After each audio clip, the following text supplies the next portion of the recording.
See, thankfully, the game has a lengthy overture, so I can actually just start now, given that the appointed time is upon us. So, let's begin with the game. The first question is, we play in English, right?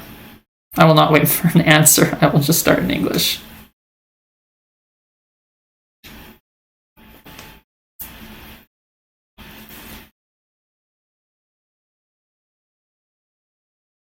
Yes, Corvax, that's very true. Twitch does not like VODs anymore. I have to be stupid diligent with exporting them to YouTube. The fact that it's gone in a week, and if I don't get it out to YouTube within a week, that it's just gone forever, is just ludicrous. Amazon is definitely trying to kind of squeeze money out of Twitch now, I think. Which is weird. It makes me wonder just how profitable this site even is.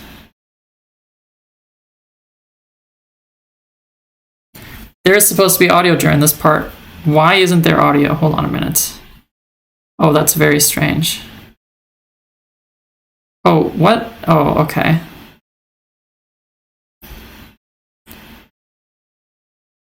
That is really weird.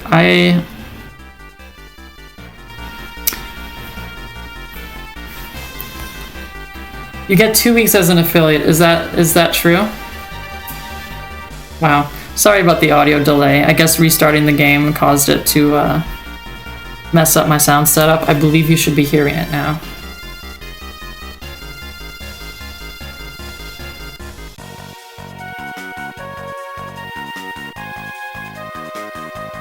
It works. Okay, good. Alright. Thankfully this here is just pretty much a sizzle reel. Because this game has actually 3 different intros.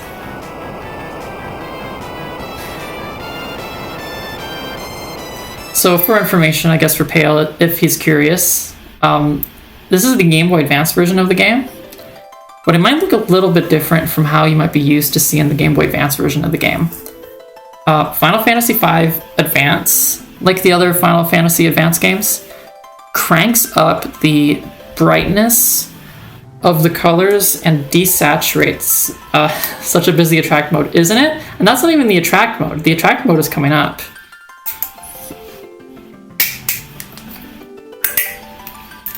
As I was saying about the colors, all of the Game Boy Advance Final Fantasies brighten up and desaturate the colors in order to work better on the unbacklit stock Game Boy Advance screen. But most emulators do not properly implement that. I'm playing this game in a program that actually does.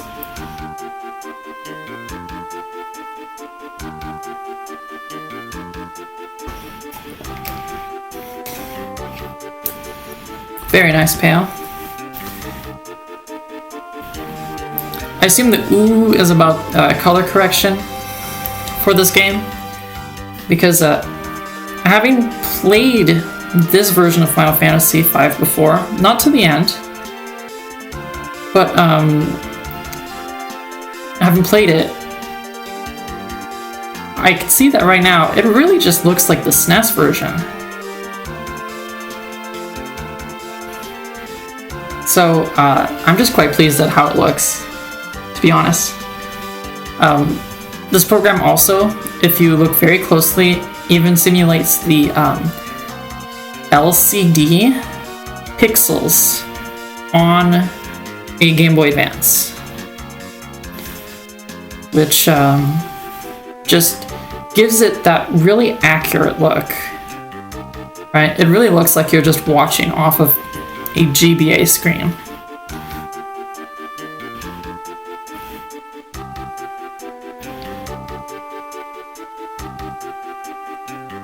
So I hope you all can appreciate it as much as I do.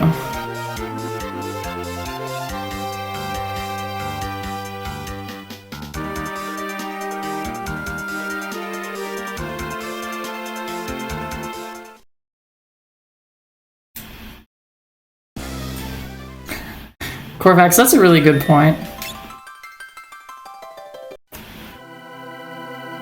Pale says, I am a preach. That's good. I had to do a little bit of testing to get the LCD grid pattern looking okay. Outputting it to 720 really just did not work quite well. So hence the increase in resolution. But if you're watching on a phone and it looks good, then I'm glad, because you know.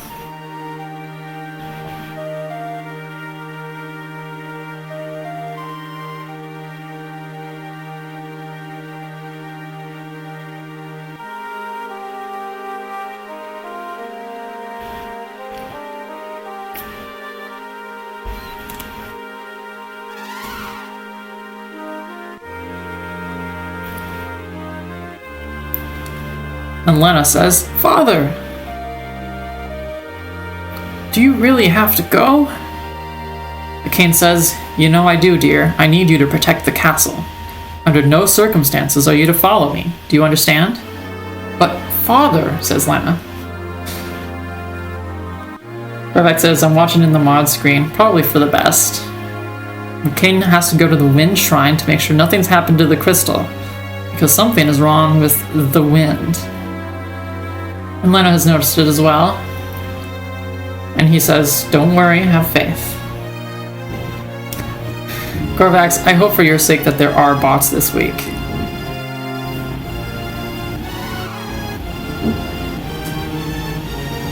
Yes, Corvax, the character icons in this version of the game are based on the Yoshitaka Mano, I think that's his name. I already forget his name. Artworks. The very kind of stylized, almost abstract artworks that came out with the original SNES version 15 years prior to this release.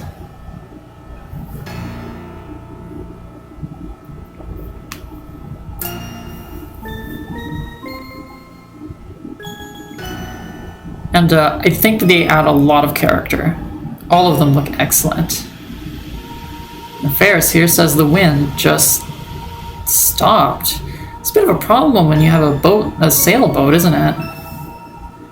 This old man says, I've got to hurry! I very much love his portrait. It was just text before Corvax. The portraits were added in the Game Boy Advance version of the game.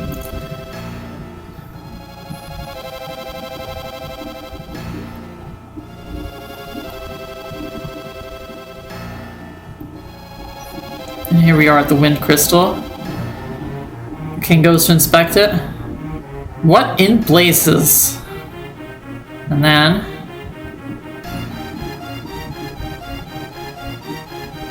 oh dear. It broke. It just suddenly shattered. That's not good.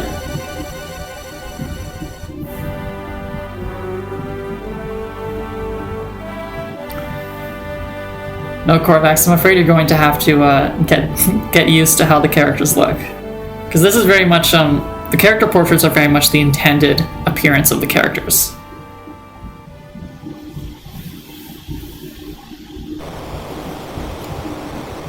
I love that the entire intro of the game is in time with the music as it plays.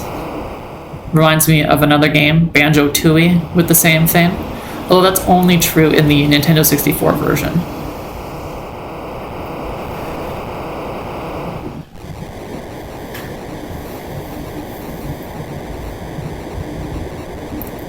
Simply nods at his chocobo.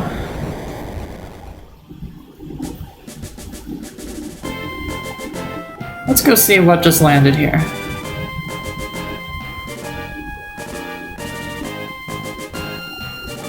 Yes, Corvax, the Xbox version of Banjo-Tooie broke the N64 game in very subtle ways. The intro music is specifically synced to how the game lagged in the intro on N64, but Xbox, of course, solved all the lag, but didn't, like, change the animations so that they would work with the old timing of the music, or didn't change the timing of the music itself, although that would have been quite weird, I think. So you basically just have the overture music, Hag Overture is what it's called, doesn't work. At least that's not a problem with this game and all of its different remakes.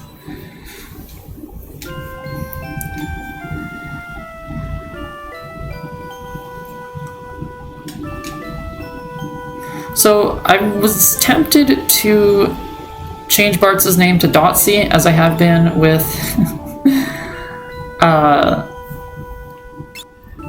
with Link to the Past and that file name, but I will instead just opt to keep it at Bart's because that name is going to be appearing a lot and I don't want to have to refer to the character as myself.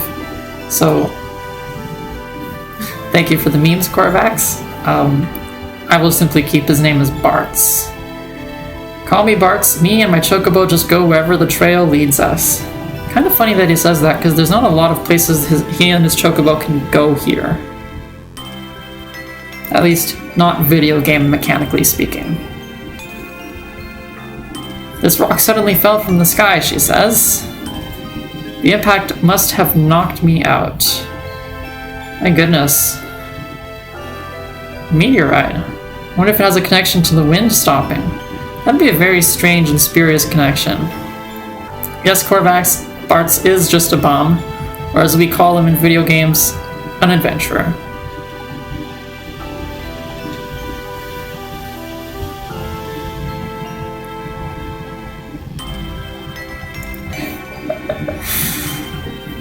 This is kind of breaking you, isn't it, Corvax?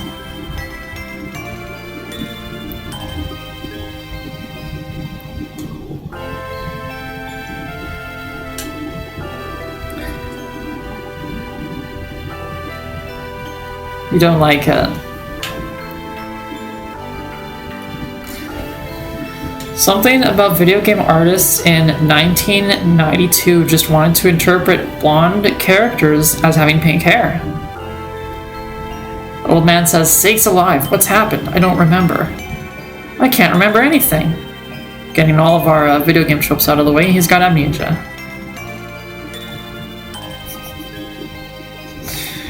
Correct saying this is anime. There is definitely something anime about, I think, about this particular Final Fantasy.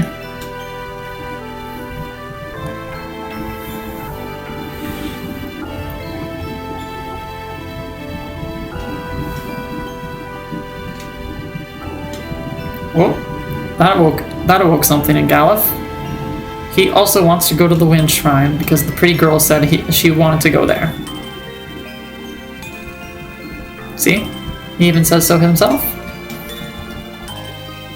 He feels it in his bones that he needs to go with the pretty girl.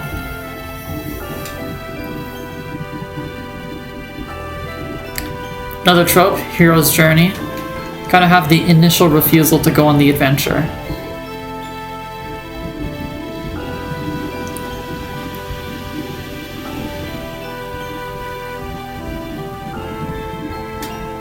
And then, of course, we get a sad little goodbye, turn around, and we're done at this scene.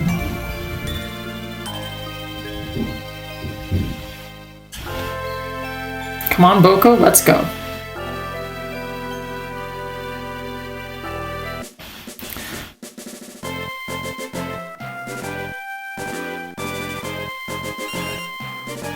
Ouch. That was a bad chocobo. Ow, Boko, bad chocobo. What are you doing stopping like that, right?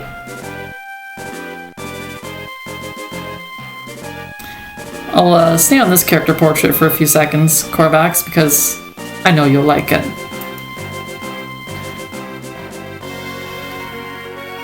Silly Boko. But Boko is right. He's very right. It's just a girl and an old man. They need someone to help with all the goblins skulking about.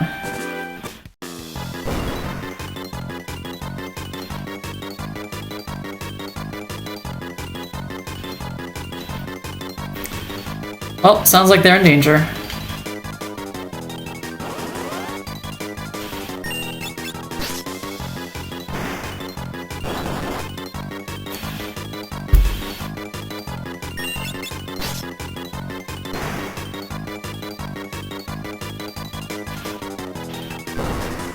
I'm thankful that the battles are so easy now. I hope they'll stay that way for a little while longer.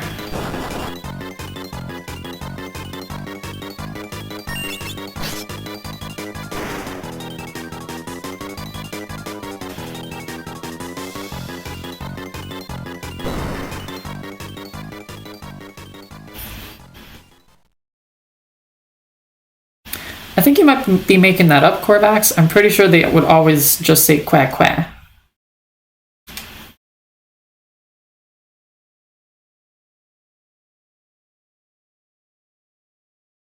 Good morning.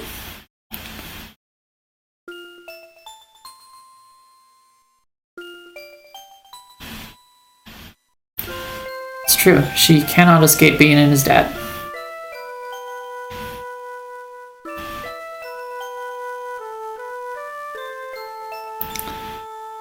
And apparently the road to the next place is out. Oh dear.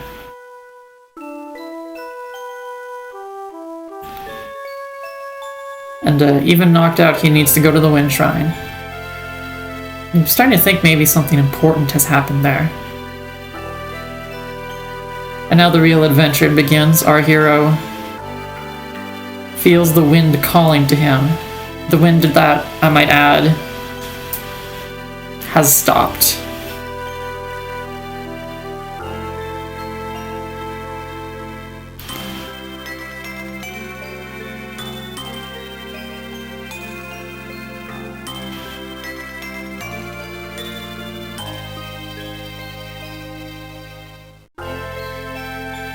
Well, if the road is out, we are going to have trouble, but this is the beginning of the game, so I doubt that there's much to worry about. I'm sure we'll find a way to the first dungeon. Actually, that's not true, it's the second dungeon.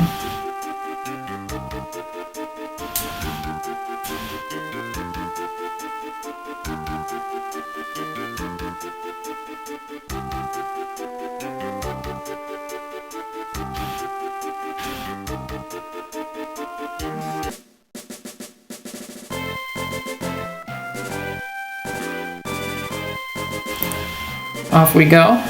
Lena says, I don't remember there being a cave here. Must have opened up during all those goblin quakes. They can't all ride Boko, that's mean. Well, Boko's pretty beefy, I think. Now Boko better stay here. Quack. And that's going to be it for Boko for a very long while. Whoops. Already in a fight before I want to. Doesn't skip leg day. That is very true.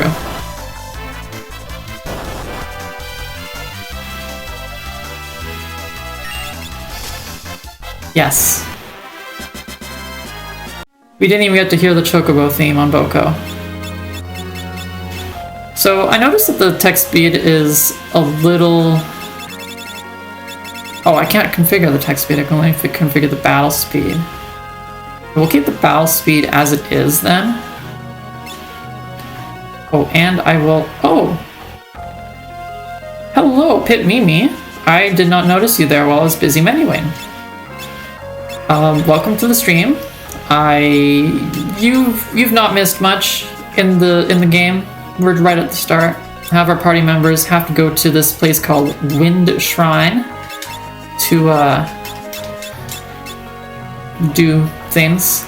I'm just re-equipping my party members because they have they very much have a fixed speed order right now, and I want to put my powerful weapon on the first character that I'll move in order to properly knock out the first enemy. But yes, Mimi, I concur with Corvax. That is a mean phone. Now we have more tutorializing. What is that spring? It is a random encounter, apparently. That is not supposed to happen. Pit Mimi, to answer your question, this was originally a Super Nintendo game. I'm playing the Game Boy Advance port that adds a little bit of extra content, as well as very cute character portraits in the text boxes. This is probably the best version of Final Fantasy V. Pixel Remaster removes the content that was added specifically to this version. There's also a mobile phone version of this game that was also released to Steam. It's quite bad. It still has all of the same content as the GBA version, again, the one I'm playing. But the graphics are horrendous. You could look it up. It's not good. Yes, Corvax, all of the Pixel remasters are only content parity with the original NES and Super NES releases of the games. Pimimi, that's generally quite true. My understanding, not that I've played them, is that at least for the Dragon Quest games, the mobile versions are quite good. They're very affordable, they look good, and they have quite simple controls given that they're quite simple games.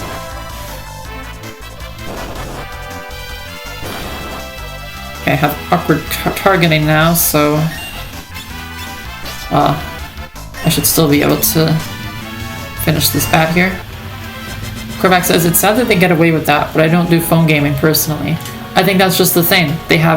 There's very different audiences for everything. And mobile phone players often don't have the same exposure to things that we do, like playing on consoles, conventional games. Right? So they have, there's very different things that have been normalized. Pimimi says, I play Picross on my phone, but wouldn't play anything involved like an RPG. Yeah, it's funny because an RPG, like, you would think they would work pretty well on a phone because they're generally not action-oriented.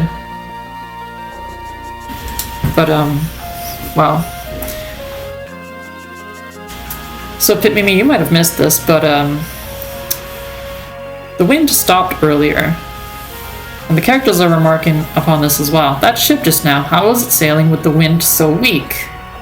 They're all very confused. The wind is quite weak, and they are just having no problem sailing. Whoops, I almost got caught, Metal Gear Solid style. Thankfully I didn't. Oh.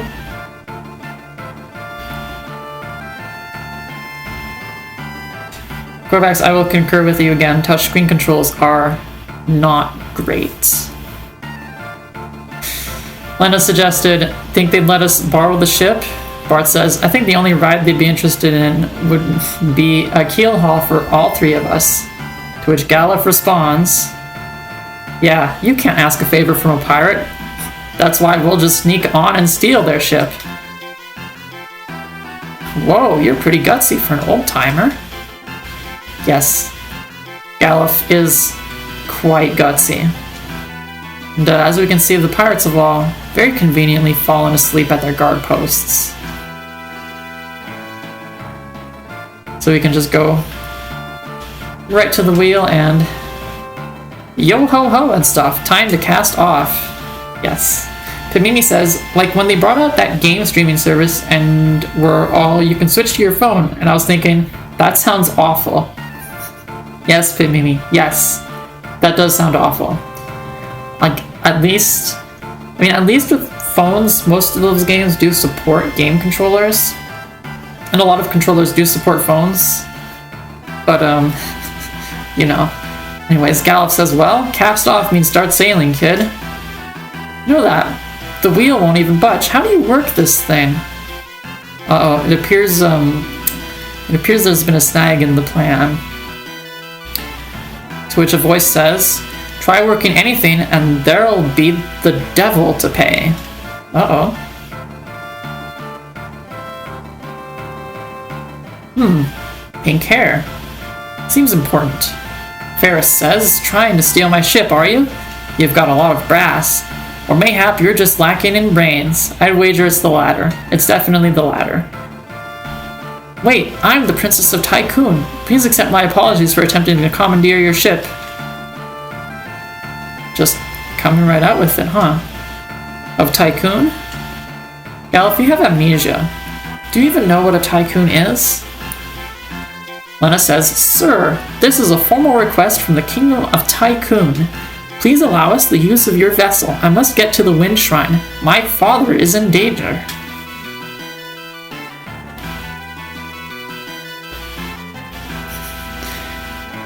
Oh, the Princess of Tycoon here on my ship? I'm sure we could fetch a good price for this one. Leave her alone, you degenerate, lecherous, piratey pirate. Yes, Bartz is not too keen on being pirated, I guess. Lena begs of Ferris, and then sprite change, there's a pendant. And that's important for some reason, because now he just wants to toss them into the brig. Korvac says, ask for permission instead of trying to steal it. These people don't know that it's best to ask for forgiveness. No one's going to give you permission. Not especially when you're lacking in brains.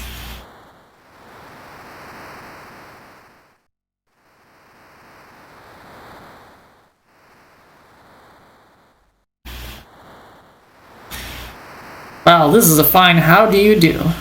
What genius came up with the idea to steal a pirate ship anyway? Look in the mirror, Pops. Oh, poor amnesiac Galuf doesn't remember a thing. Poor guy. And your amnesia oh so conveniently returns.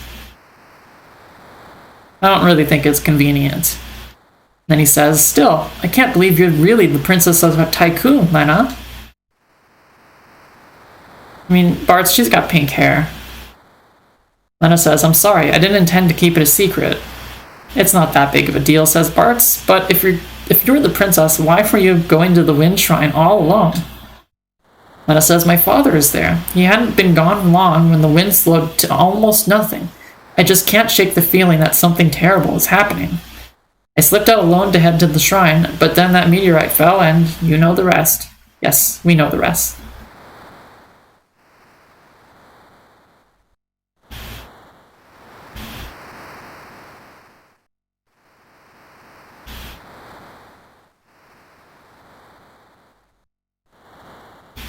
And for a quick scene change, Ferris is pondering, and he asks, why does the Princess of Tycoon have the same pendant as I do? That's a good question. She said her father was at the Wind Shrine. Very good impression of Pale Voyager, Korvax.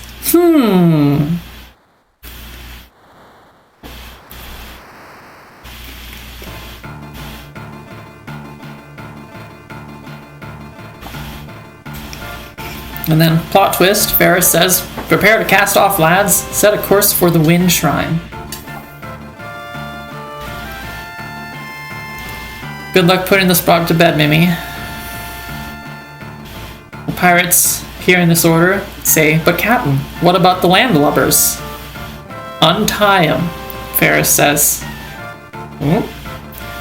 Had a bit of a change of heart, have we? I meant sometime today. Oh, Ferris here is not one to be disobeyed. But why, asks Lena. I reconsidered your request. You can go back to the brig if you'd rather. It's a very good response. Pull anchor. We sail for the Wind Shrine. Hey, something wrong with your ears? I hope I don't have to repeat myself. Well? Aye, aye, Captain. These poor lads are just so confused. They're just so used to doing piracy and pirate stuff. Adventure, that's new to them.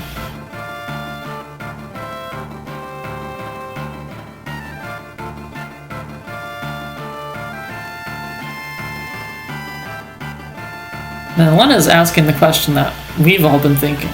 But the wind has stopped. How can the ship move? Ferris says, full of curiosity, aren't you, lass? Korvax says, pirates can't even listen to the captain. It's true, they're just too stunned. Ferris says, Sildra, come up and say hello.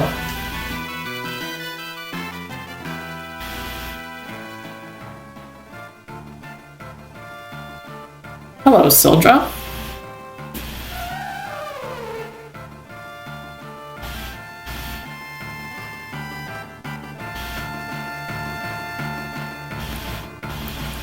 Ferris says, beautiful, isn't she?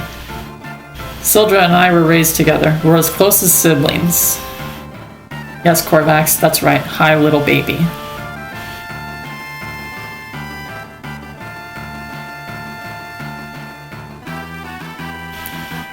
Ferris then says, alright, we're off.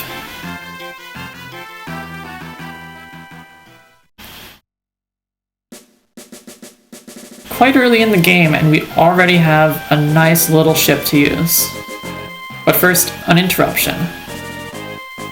One of the pirates walks up and says, Captain, shall I sail her to the Wind Shrine for you?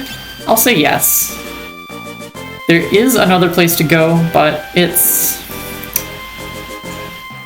no point in going there before the Wind Shrine. There really isn't a point. And here we are, Wind Shrine. And I see some fellas up to the left, so let's go there first. Princess Lena. Lena asks, what's happened? What's the matter? The minister responds, the wind suddenly stopped, and now there are monsters in the shrine. Uh-oh. I wonder if that's related to that crystal breaking apart we saw in the intro. Lena asks, what about father? The king went up to the top floor. He has yet to return. And these guys are just running around with their heads cut off. Something must have happened to him, says one of the scholars. And then Ferris knocks some sense into all of them, asks, the crystal's up on the top floor, right? Won't hurt to go up and take a look. That's very true, Ferris.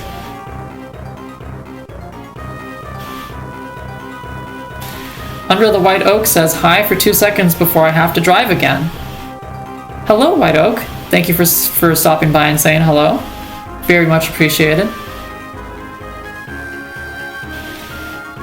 Yes, I'll repeat what Korvax says. Hi, bye, White Oak.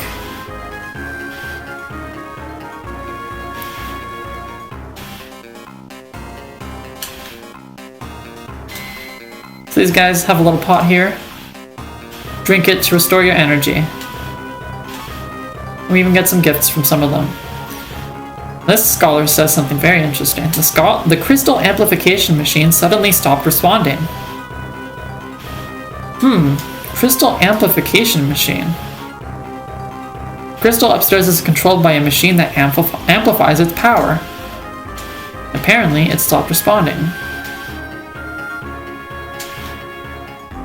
When those monsters overran the shrine, we fled to this room and haven't been able to leave.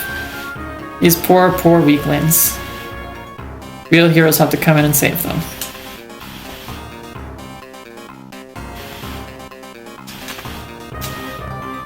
We get a tent from this chest here.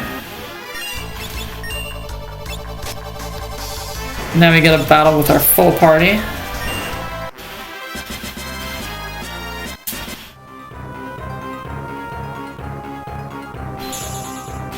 This is a consecrated circle. You may rest safely in a tent or cottage, or even save your game, which I will do. In this game, if you game over, that is it. Korvax asks, do you think NPCs know they are NPCs? Korvax, that is an interesting question. I'm going to say probably. This game is, I wouldn't exactly say it's self-aware, but it's not self-aware, if you catch my meaning. We got another leather cap here. I will equip it to our most frail party member as of now. Now, I do say that the characters kind of have differences. At this point in time, they're very minute. The big difference is just the speed order, which, as I mentioned earlier, is right now always consistent. It will always be Ferris, then Lena, then Bartz, and then Galuf. That's just a secret little passage there. If you know, you know. And I know, so I go. Well, actually, I will unequip that.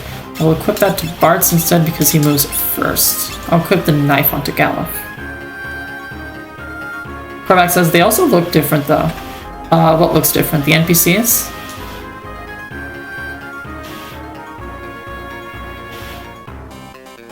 What's this? Incoming! And we get boss battle.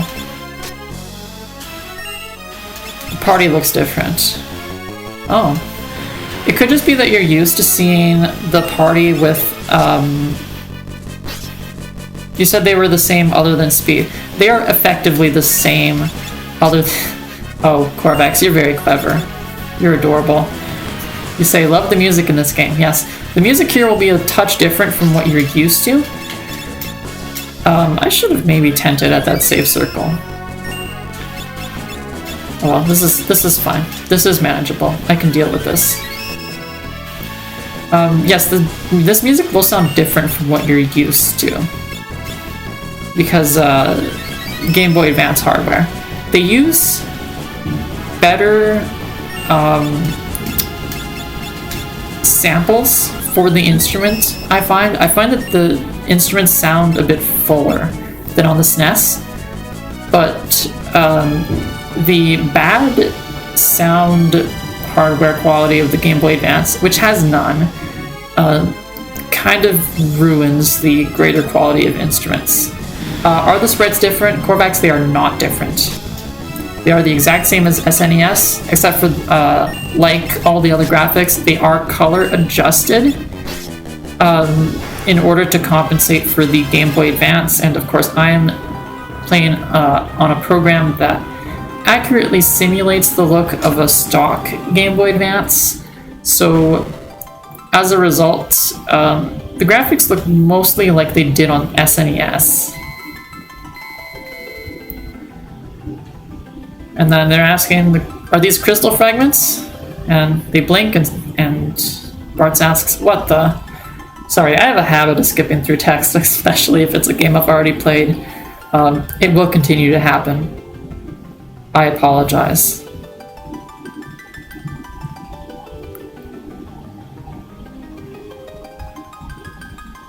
And we have courage, the essence of flame.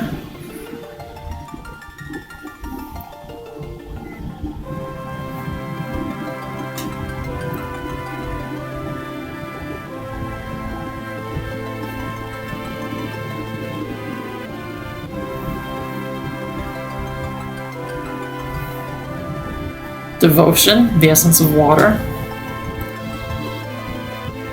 It's an odd essence for water, I think.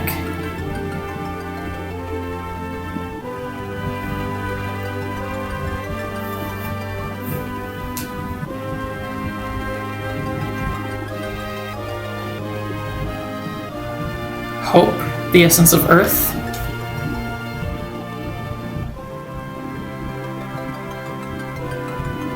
Korvax asks, is this the first time this track plays in the series? I think this might be the first time the extended version of the track plays, but that might be Final Fantasy IV. Then they ask, are these the crystal's essences? The answer is yes. And King Tycoon, who's somehow here, says, Lena! We have an apparition. And Ferris is very curious about this. King Tycoon says, listen, and listen well. You four are the chosen ones, the warriors of light, bearers of the four crystal essences. Lena asks, Father, what do you mean? The king says, the wind crystal has already shattered. That guy, I can see that. The other three crystals are in danger as well. You four must protect them. An evil presence is awakening, one that wishes to return everything to darkness. That's quite foreboding. We get Purple Bubble and Father! Go forth, light warriors. Save the crystals. Wait, no, Father! Lena's quite disappointed in this development.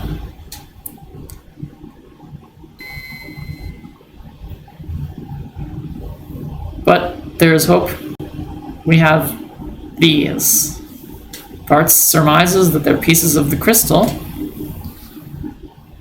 and they approach. Korvax says, Dead Dad in an RPG? I know, right? Crystal fragments and stored within the power of warriors of legend. Knight, monk, blue mage, thief, black mage, white mage.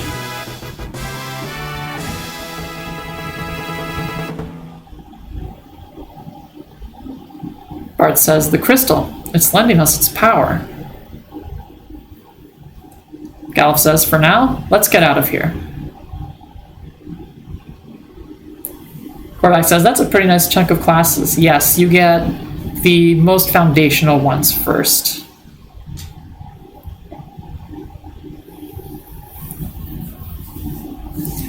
Lena says, there should be a warp panel to the outside behind the altar.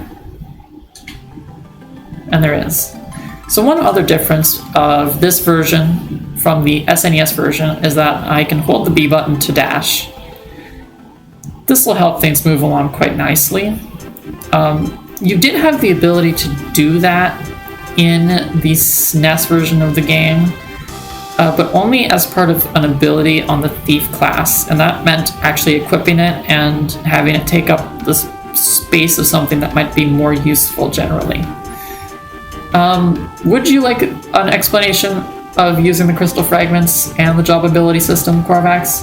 I'm leaning towards no. I'll probably just explain it myself as we go. It is quite simple, and it is quite familiar to most people who've played certain Final Fantasy games. So, skip it. Alright then, I'll explain it myself.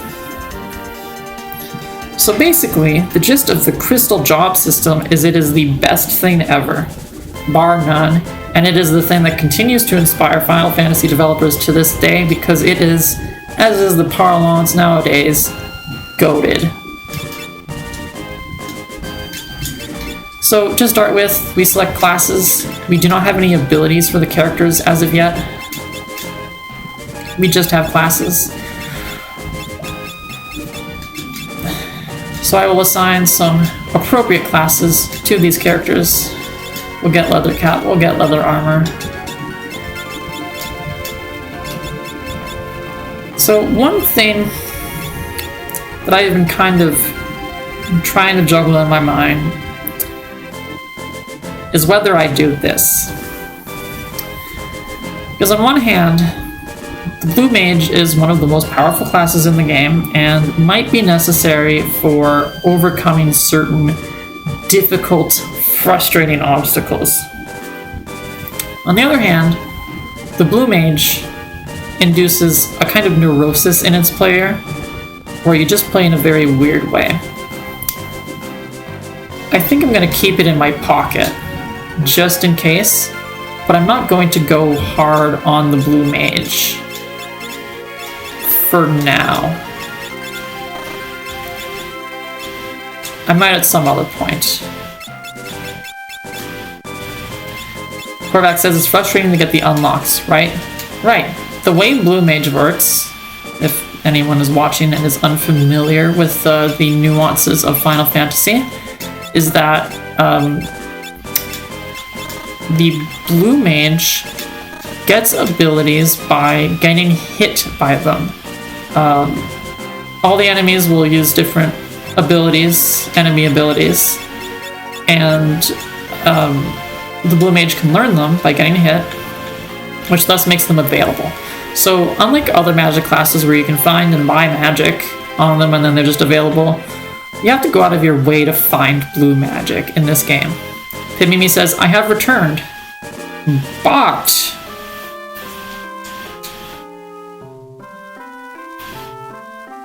possible. Oh, interesting.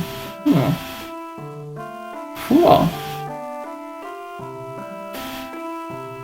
pirates say grog grog, which I think I skipped because I was distracted by that very, very mean intrusion. And Farrah says, think I'll stop in and have a drink as well.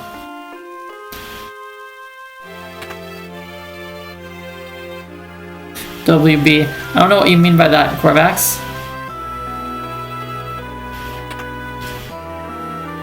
This here, it's just the end. I don't, actually this is, Pipimi says, how rude, they followed me in.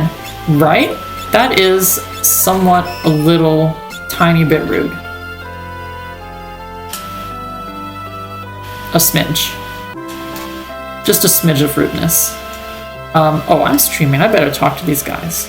NPC here says, huh? A meteorite fell by Castle Tycoon. One fell in the mountains to the west. Guess they're in season. There's another meteorite that's fallen. What is happening around here? Oh, WB means welcome back. Okay, thank you, Corvax. That is somewhat illuminating. Corvax said, but did you also did you say that the pirate said grog grog? I believe that's what they say. I missed that because of the rude intrusion. Anyways, NPC says, the wind crystal's power is amplified by a machine. It lets our ships sail even faster than before. Oh, the next liner from Waltz really should be arriving any time now. NPC, I've got bad news for you. Be careful, the pub is full of pirates. Thank you, lady. I am aware. Himimi says, are you too young to be of the MSN generation, Dot? I was at the tail end of the MSN generation. I used it a tiny bit. So anyways, we've got magic here. We are going to buy only the good stuff. Corvax says, I think she didn't have internet. I had dial-up. I had dial-up for an unreasonably long time. I think till the turn of the 2010s. I grew up in a strange place. So running in circles here says spinny, spinny, spinny wee. Think I'm gonna throw up, but I like it. This guy would love carnivals. I'm training to be a bard, says this guy. Listen to this. Long, long ago, in the canal to the east, a big ol' ugly monster was having a feast. It ate lots of people, 53 at least, but the good guys used the crystal and sealed the beast. Oh yeah. My granddad says he's sorry he told me this story. But you guys liked it, right? It's very interesting. Terrible beast, eating 53 people at least. You look a little wet behind the ears. How's about I take you to the Greenhorns Club? Sure. Yeah, I reckon so. First, shut your eyes. Can't have just anybody figuring out where it's at. I think I know where it is. Alright, here we are. And he just stays here. Funny guy.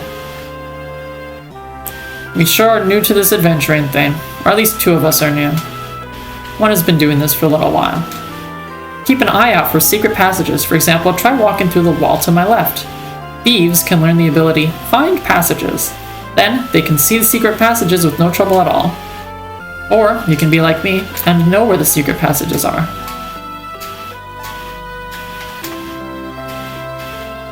Urns and chests like these sometimes have goodies inside. Why don't you try having a look-see? Yes. Lots of goodies. Corvax says, I have no idea when we got internet, but I was really, really bad at typing, so I didn't use MSN much. Isn't that funny? Would you like an explanation of the job ability system? Absolutely not. Saving the game is something you should do often. Then you'll always be able to pick up right where you left off. Very true. The character you usually see walking around is the one displayed at the top of the menu screen. Try changing your order, like this.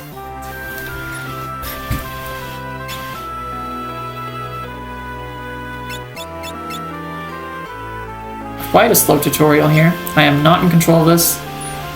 It is funny that it's using the characters that I have here exactly as they are. Except Bart's is a freelancer for some reason. Actually, that's quite weird. Did it unclass me? It did not. If your hair suddenly turns white, that means you are aging and you'll gradually weaken. Yes, that is a status condition we'll see later. You can harm ghosts and the undead with recovery magic such as Cure. Very important to know. Try putting mages and other folks with less defensive power in the back row. Pressing left while on the menu screen places the cursor over the characters. Select who you want to move, then press the A button. Yes. Oh goody, tutorialized again. And Bart says become a freelancer again. That's quite odd. Korvac says, I hate it when tutorials take control. Right? Especially after they already explain everything to me.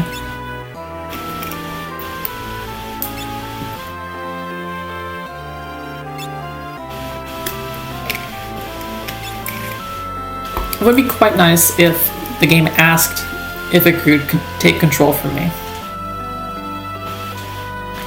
And anyways, we're here at the second floor now.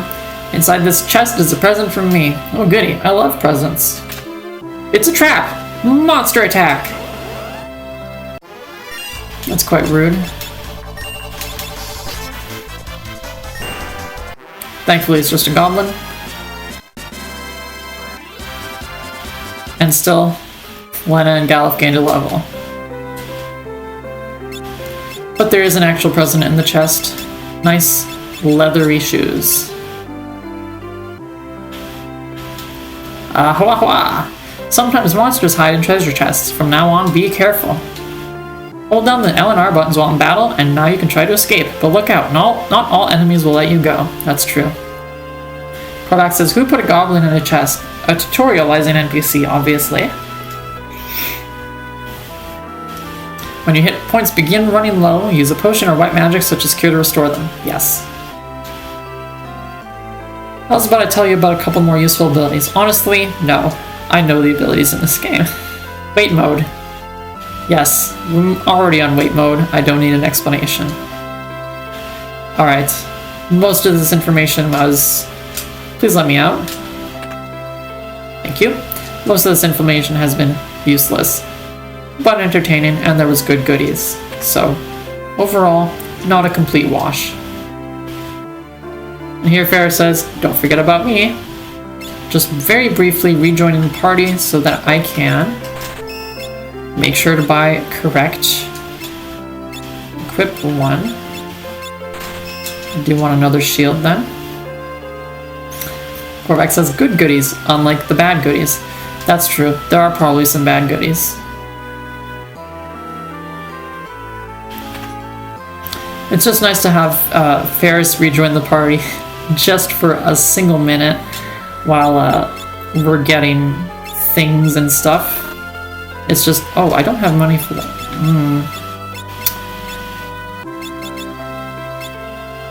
Covers MP. I don't really want to do that if I don't have to. So, I just don't have money for a staff. Okay. Lena will have no attacks for a little bit. Oh, well. Okay, wait, I haven't spoken to this fella. Great snakes, the pub's been overrun by pirates. Yes. This lady says, kinda seems like the wind's died down some, don't you think? Bad news, lady, it's gone. This guy says, if you take the canal eastward, you'll get to the kingdom of Waltz. Waltz has prospered by using the water crystal. Uh-oh. Sounds like we'll be going to Waltz next. I phased right through that guy. Hello? Oh, goodness. The beast in the canal only seems to target women. That's interesting to know. I'm gonna have to be very careful about the woman in my party then.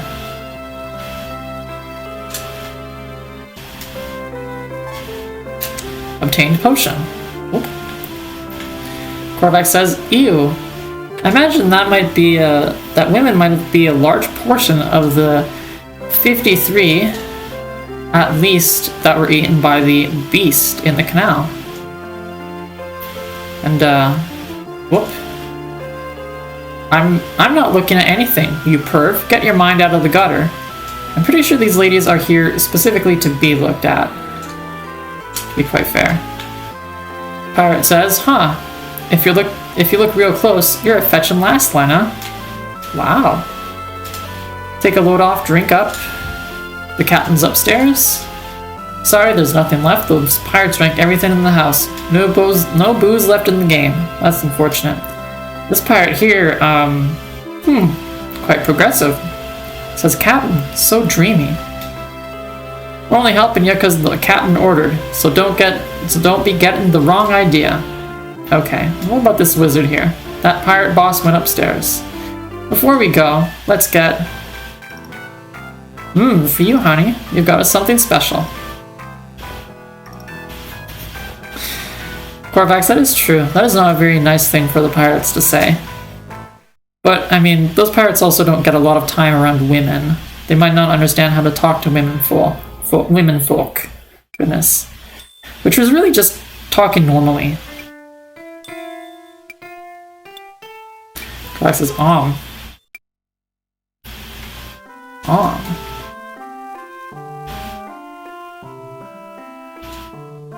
That woman spinning quite a lot. OMG. Oh.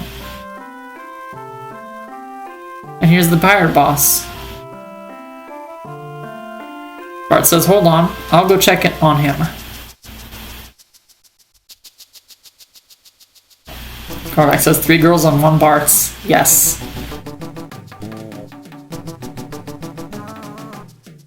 Gallo says, Bart's, what have you got that goofy look for? Bart says, nothing. I didn't see anything. Must have been a trick of the light or something. Gallo says, for crying out loud, shove over and let me see. My goodness.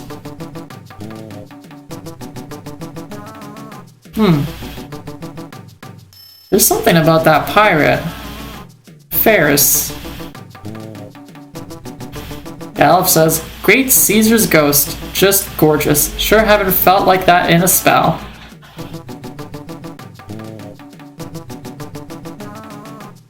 Lena says, what in the world are you two going on about? It's just a pirate, Captain. Ferris says, yawn. Ah, slept like a babe, I did.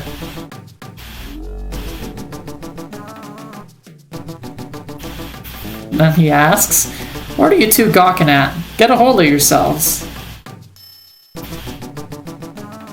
Then they SMH themselves into sobriety. And Ferris slams the door on them.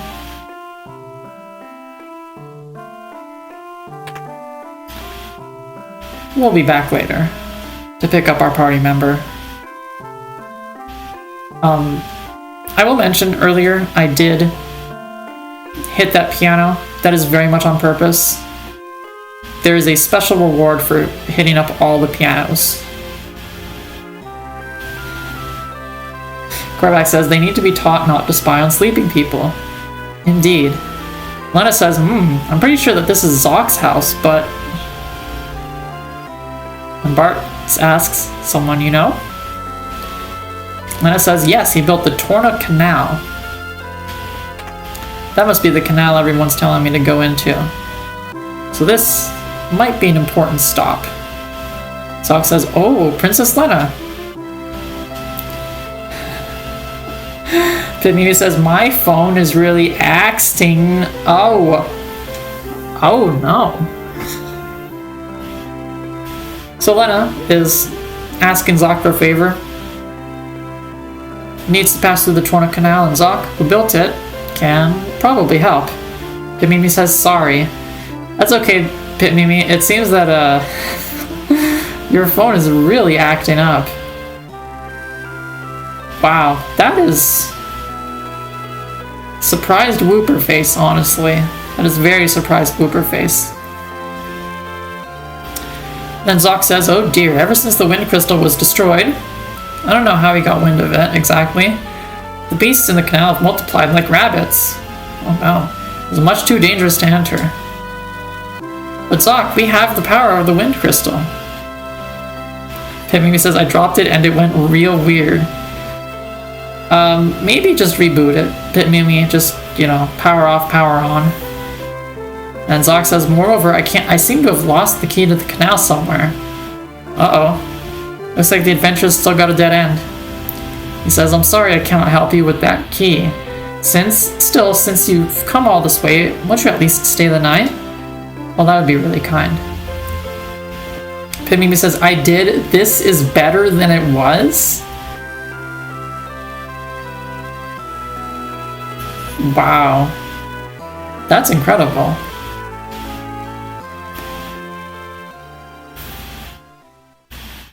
Yes, Korvax, I concur. Mimi's phone is having a moment.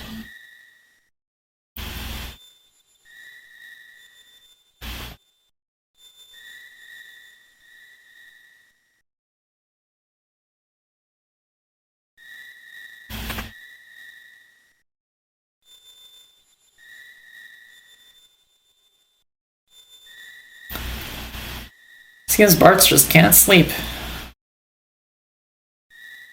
He says the crystals. Now that I think of it, they're the reason Dad. Pimimi says, maybe if I turn off the swipe type. This is swipe type doing this? That is very, very strange. Because you'd think swipe type would be trying to correct the words and not having 3 R's in turn. And this guy says the crystals must be protected at any cost. Korvax says, my swipe typing gets weird sometimes. So does mine. Stella, if anything should happen to me, never tell Bartz about the crystals. They aren't his burden to bear. This is a flashback. I think Bartz is remembering this. I guess he's never slept easily if he can hear this conversation that is about him and not knowing things. And Stella says, oh darling, please don't say things like that.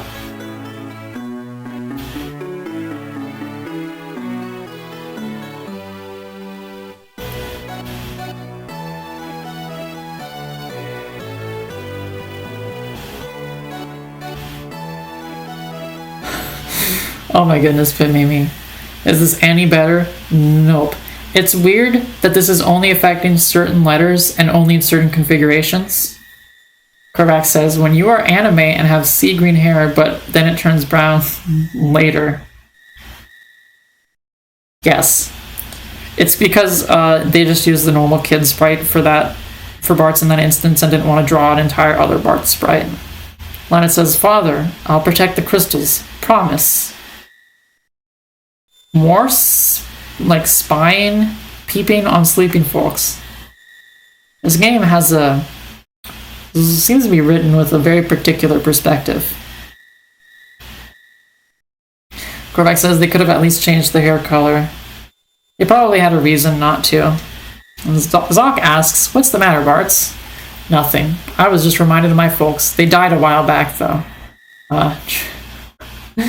Tragic backstory, it seems. And Zoc says, here, take it. Huh? Like what? Take what? Goodness, I'm misreading today. I apologize, chat. Zoc says it's the key to the canal. That liar, he had the key the whole time. And he says, with it, you can open the gate and travel to Waltz, where the water crystal is. Korvax says, this is like a Homestuck typing quirk. Are we going back into Homestuck again? Do you want to invite that, Korvax? I don't think you want to invite that. Zoc says he hid the key because he was worried about Lena, but then just asks that I take care of her. Easy. Nothing will happen to Lena. Promise. Even though the beast only attacks women, and Lena's the only woman in our party.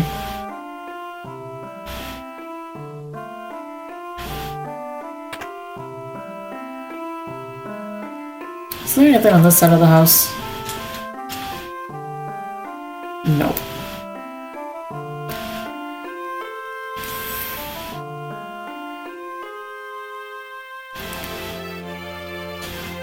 Then Pimimi says it stopped doing it. WTF. This is WTF worthy, just as much as the thing even happening in the first place was. Pirates say, Captain, wait up. Fair says, sorry lads, I'm leaving you laggards behind.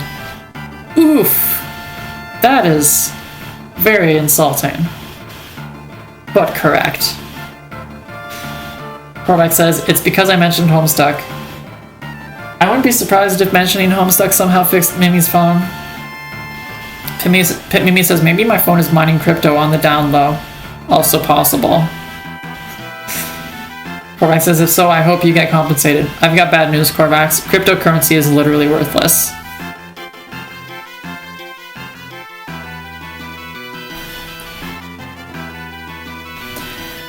Ferris says, I know and I thank you for it. This is about the pirates saying that they'd follow Ferris to the end of the earth, but Ferris says, not this time. Captain! Ferris says, this smells of a long journey. Pimming says, what coin do you think it is? It's probably Bitcoin. None of the other ones are worth literally anything. Ferris says, well, I'm gone. I need you louts to guard the hideout. We can't just let anyone raid our booty. Booty raid. Seems like some people want to raid Ferris's booty. That is very true. Korvax says, hey, that point that is 901 cent can be invested. That 1 billionth of a cent can be invested. That's true. It'll take a little while before compounding interest sets in, or any kind of growth, really. Wind at your back, Captain. Godspeed, says the pirates. The last one who just shambled right out of the pub. And that's it. Bye-bye, pirates. So before hopping onto the ship, I'm going to acquire blue magic. And I should have used a black magic ability there. I'm gonna have to remember my party order here.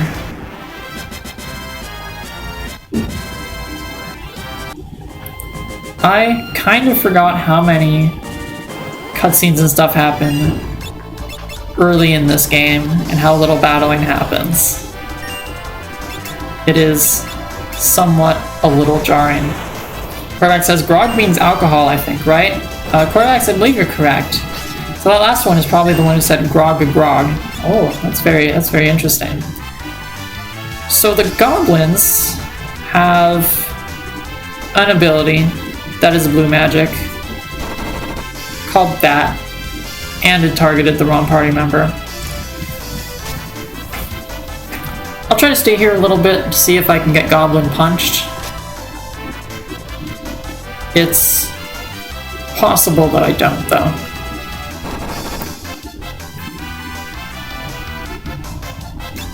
Alright, okay. Enough. It's too painful. Korvax says G-punch. Yes.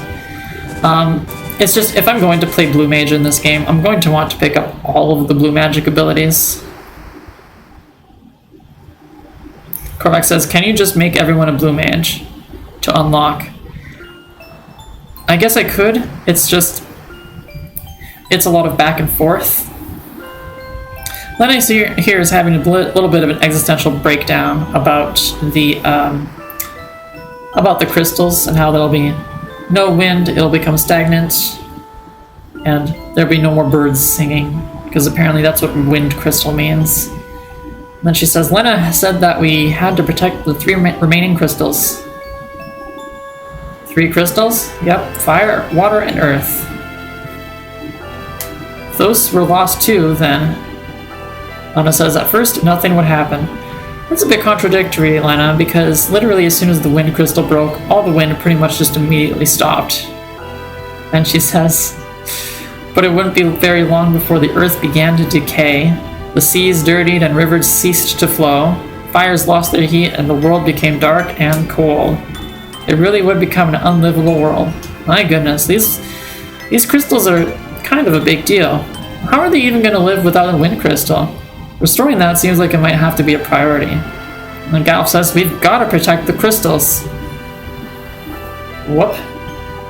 Bartz asks, did that trigger any of your memories? Korvax says, yo, imagine cold fires. Right? I don't think there'd be any fire, though, if the fire crystal broke. I think that's what it means. Korvax says, you can still make fire, but it doesn't produce heat. Galf says, nope, no memories, doesn't matter. I'm still gonna help. That's real heroic of him. Ferris says, well said, old man. I'm coming along, too. Plus, we still have to find Lena's father. Ferris is, Seems very curious about King Tycoon, who disappeared into thin air.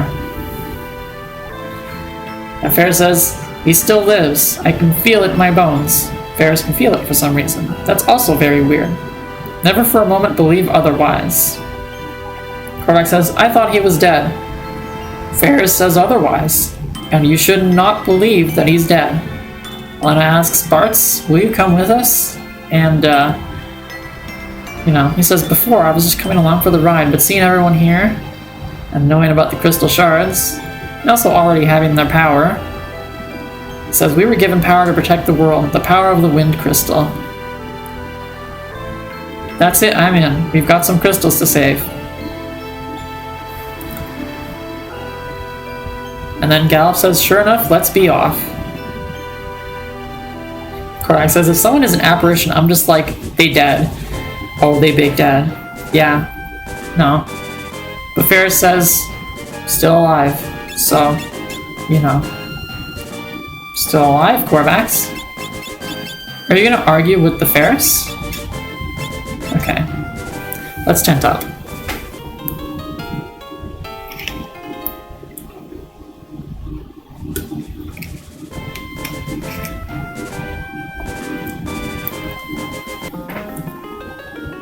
Actually,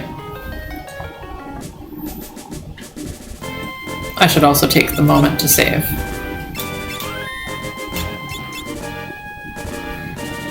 Korvac says, I should have tried to do outside stuff earlier. It's raining a bunch now, so tomorrow is basically a wash too. Yes, I can see that from here. It's unfortunate. And then, very brave walk on the bow, I think it is. Bart just walks right up, unlocks the canal, somehow. Galuf asks, where did you get that key? And Bart says, doesn't matter. Adventure's continuing. That very much kind of sums up the spirit of Final Fantasy V, I think. And I say that lovingly, because I do love this game. And now, okay, this is how I do. Target everyone. Brilliant. Electric is super effective against water.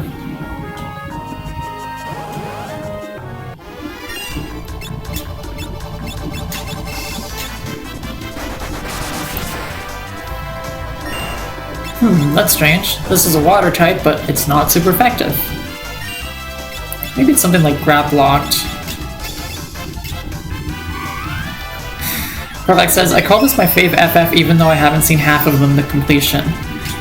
Well, Korvax, maybe it's just game recognized game.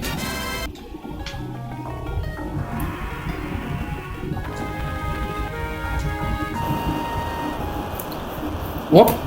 We've got Whirlpool. That's not good. Bart asks, what's that? And Lena says, oh no, the sealed monster. Thundering typhoons, the rudder's not responding. Gallup says you'd better figure something out fast because we're getting sucked in. Uh-oh, getting right into the whirlpool here. Spinny, spinny, spinny, and... Whoa. The spinny stops. I think we're sinking. Sildra does not sound happy about it. Pipmini says, meet the merfolk.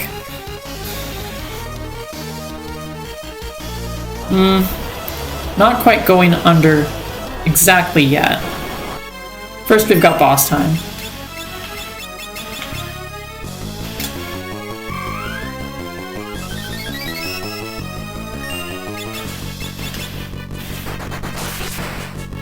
So Thunder does big damage against Carlobos, which if nothing else is nice. Yes, Carl. And unfortunately, he likes targeting women with his feeler. Very gross.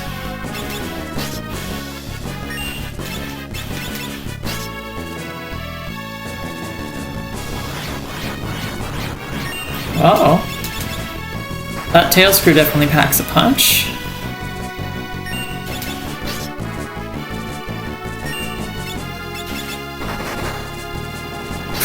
More feeler again. Lena cannot catch a break, and she is my healer. Pitmimi says, ew, tell Carl to keep his feeler to himself. I agree, Pitmimi. Korvax says, does he sense the Ute? I don't know. I don't know.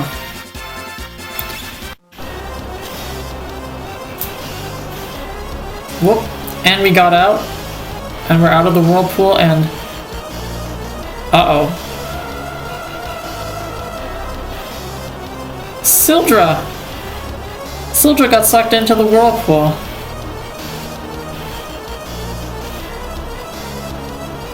Ferris says Sildra, and Bart says, I'm sure she's okay, she's a fighter and you know it. Bart's, how do you know she's a fighter?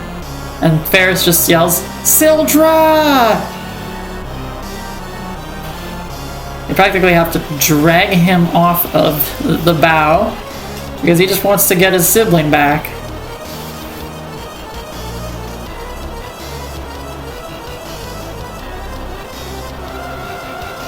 Korvax, I concur. This is a very no moment.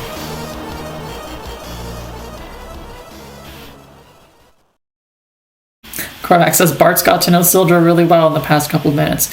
Closer to about, like, at least over a half hour at this point.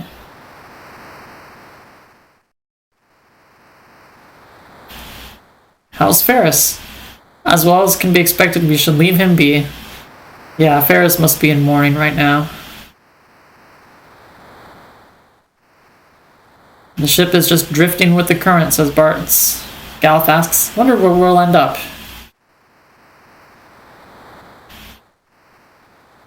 Ferris, Sildra is... Surely Sildra is still out there, alive somewhere, asks Lena. Ferris is... just inconsolable. But also, don't give him hope like that, Lena.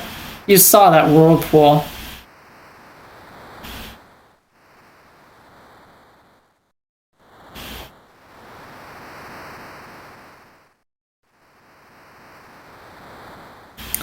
The ship is now just pretty much driftwood. Just going. Korvax says when your sister dies and you have no one left to move your boat. Yes, Korvax, very relatable. I agree. Alright, Korvax, get ready for your favorite theme in this game.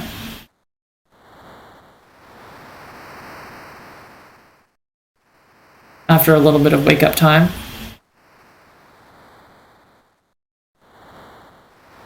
Bart asks, where is this? Ferris says, the graveyard of the sea. And Lena somehow knows what this is. A gathering place for ruined and scuttled ships. And a nest for the undead. Gal says, all the more reason to hot-foot it out of here. Korvax says, it's not my favorite, I just like it. You did know which one I was talking about, though. Which is already, shows just how much you are ride or die for this game, I think.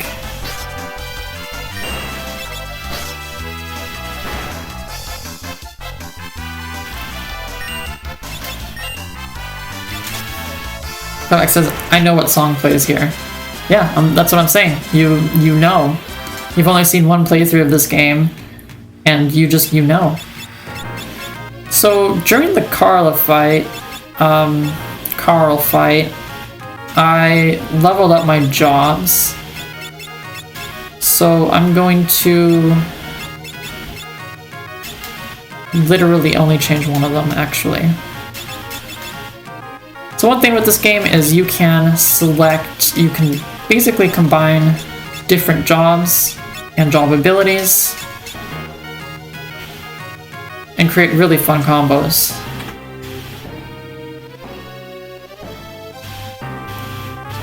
Or make it very hard to stay in order. Well, okay, hold on a minute. This was the way forward. I thought the other way was the way forward. What's here?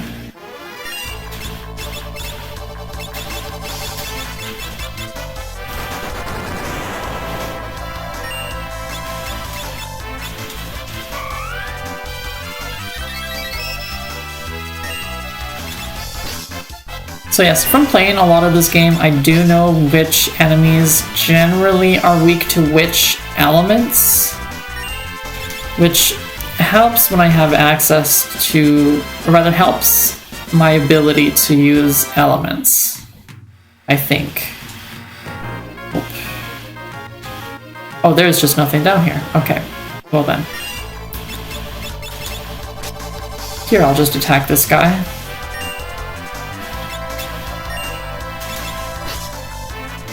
Corvax asks, not related to the game. I did not, it was very late.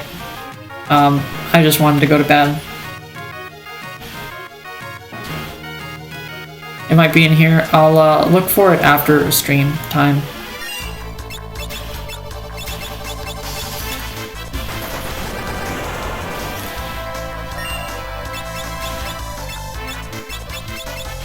Thankfully, I think these skeletons are undead. I think I can cure them.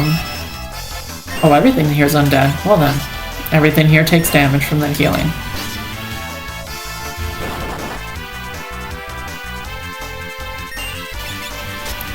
Yes, Corvax, I know. It should be easy to find. I struggled to find it. It must be put away somewhere.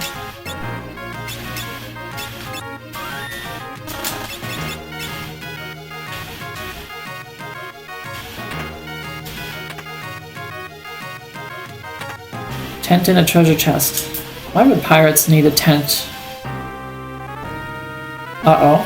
Ferris says, do we have to go this way? We'll get soaked. Bartz asks, what, are you going to melt or something? Come on.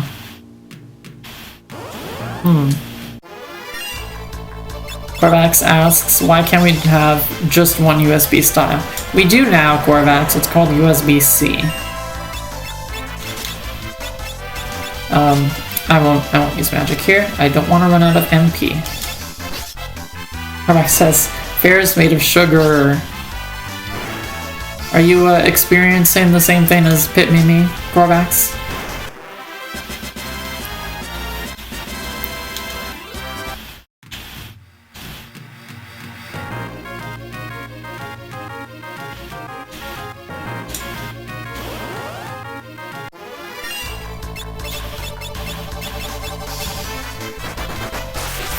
Corvax says, no, I just like adding letters.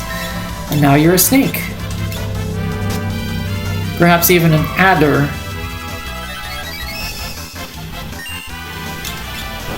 I think that might be my best joke of the day. It's probably only going to go downhill from here.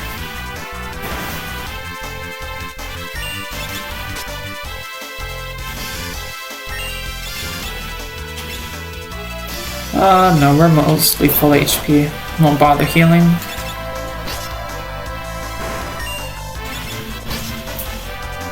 And slash the undead husk. Corvax says it was a strange joke.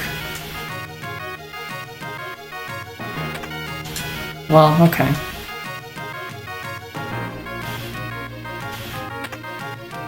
I got a nice little phoenix down to revive myself.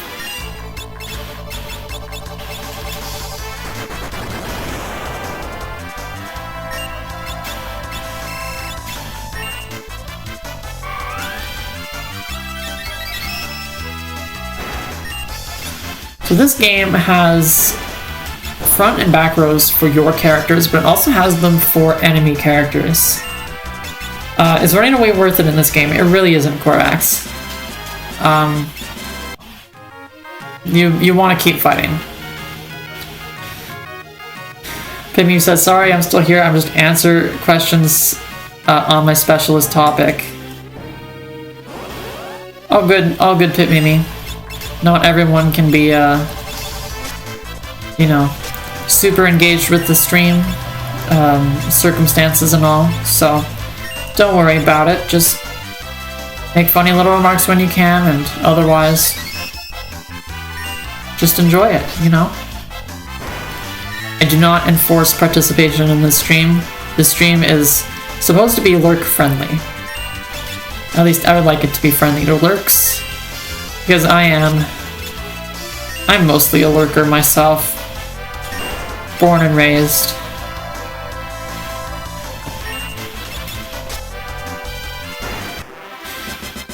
Korvac says you can make unfunny comments too. That is quite correct. Pimimi, you can also make unfunny comments if you like. Rimworld. Yes, I remember you're deep into Rimworld. Pimimi says, I'm only accidentally funny. Accidentally funny might just be the, like, well, it's a very underrated form of funny, I think.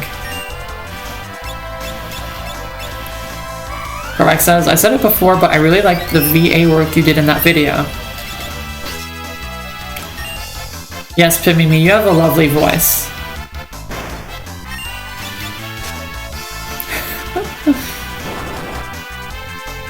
Pimimi, that's a very funny response, and also just, like, it just makes me think I too sometimes forget things I've made. Creative things I've participated in. Because it's just... sometimes it's a bit... Bart says, I'm soaked. Yow! There's a fish in my shorts. There's a snake in my boot. Lena says, this room seems safe enough. Like, let's take a rest. Then she says, I'm going to change into dry clothes. No peeking. Lena has gotten wise to their antics, I think.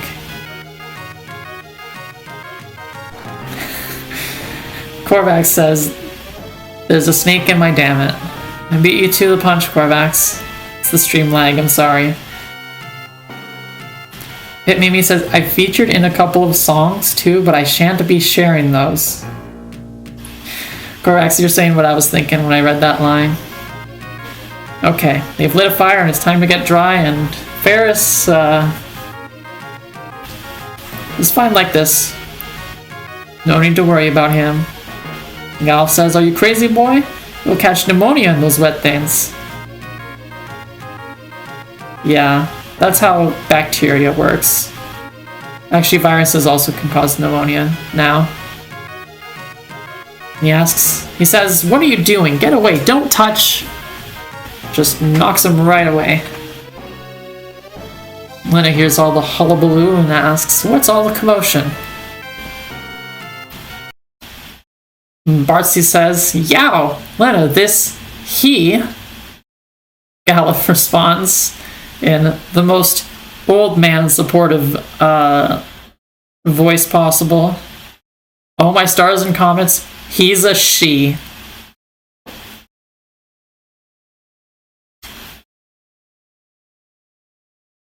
Ferris says, well, maybe I am. You got a problem with it?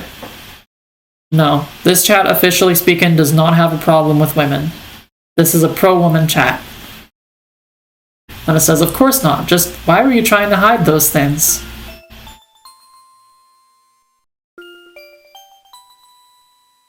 Ferris says, when I was just a lad, or lass, a pirate band took me in. I've been one of them ever since. And Bart says, yeah, so? And then Ferris says, well, would you want to be the only girl on a ship full of pirates? I'm sure some girls would want to be the only girl on a ship full of pirates. Korvac says they made the portrait so feminine. Probably because Ferris is a woman. Gal says, ha! I knew from the start that you were too pretty to be a man. Yes, Galuf. Gay crisis averted. Ferris says, anyhow, make fun of me for really being a woman and I'll shiver your timbers but good. Bart says, oh, okay. Ferris says, that's right, it's okay. Now I'm turning in and you louds had best do the same. Hasn't even changed into dry clothes. Just soggily hops into bed.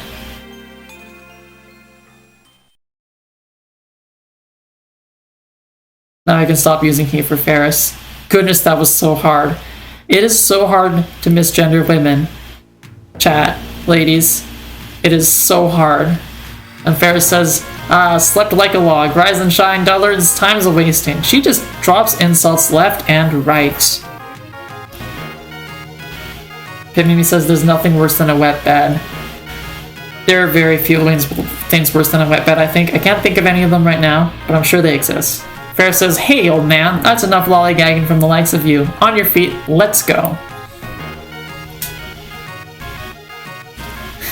And he says, one of my favorite Galuf lines in this translation, Bah, if you aren't gonna dress like a girl, and you should, a real shame to hide such assets, you could at least talk like one. Bart says, heh, no point in trying to change her. Ferris is who she is.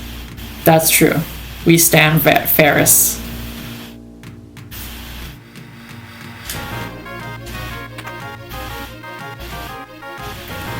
Korvac says, if you're a pirate, maybe you get used to it. Yeah, it's probably kind of wet in the below deck, in the hold of a ship. You know, just from all of the ambient water that's kind of surrounding you. Korvac says, Bart says trans rights, basically. Yeah, see, it's a shame none of you are trans, because I guess you won't really understand the significance of this question, but I was going to ask, does Ferris count as a boy motor? I think she might.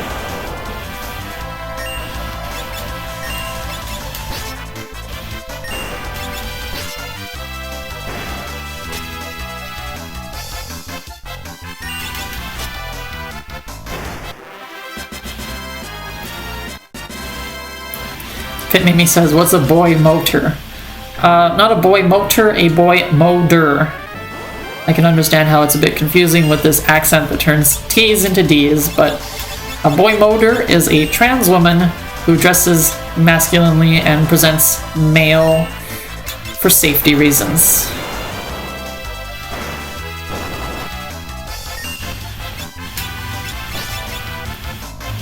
Pit Mimi says, oh, apologies. All good, Pit Mimi. Wasn't really expecting you to know what a boy motor is. It's a trans girl thing.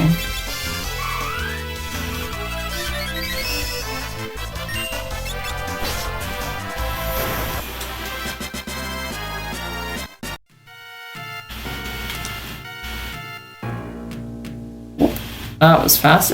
Wait a minute, hold on a minute. I need to make sure I don't miss anything. There's something specific I really don't want to miss in this dungeon. Korvac says, motor and motor really sound really alike. Yes. In this accent, this Canadian accent that I'm speaking in, they do very much sound alike. Like the American accent, our T's and our D's kind of fuse together.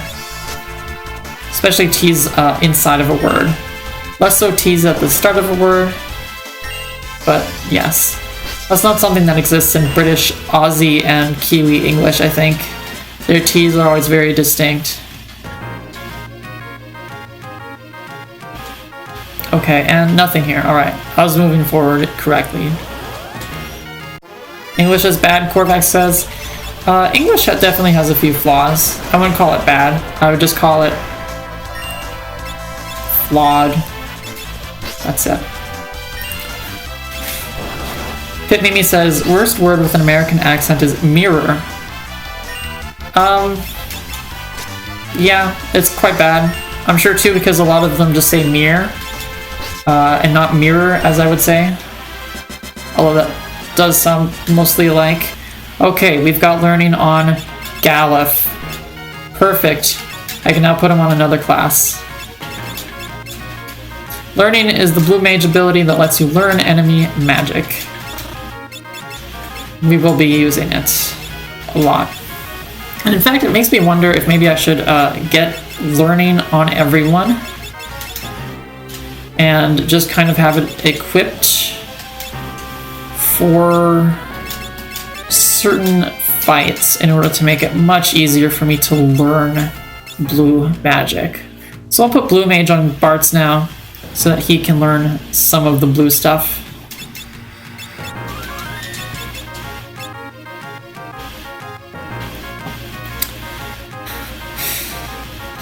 Mimi says mirror. Korvac says, I was actually just going to say horror is hard to say because it sounds like whore. Mimi says we say horror. Yeah, that is roughly right. Although I don't know if I said it roughly right. But yes, it's funny. There are certain words that are much clearer in British English, and there's certain words that are much unclearer in British English, I find. I can't really name any as an example, but really anything that ends with an R is gonna have is gonna cause problems. Corvax asks, what was that fanfare? Yes, I'm too busy responding to comments to respond to the game. I got the world map. That was the thing in here that I did not want to miss. Just because it's nice to have. I may pull it out on occasion. Oh, that was useless. I should have defended myself.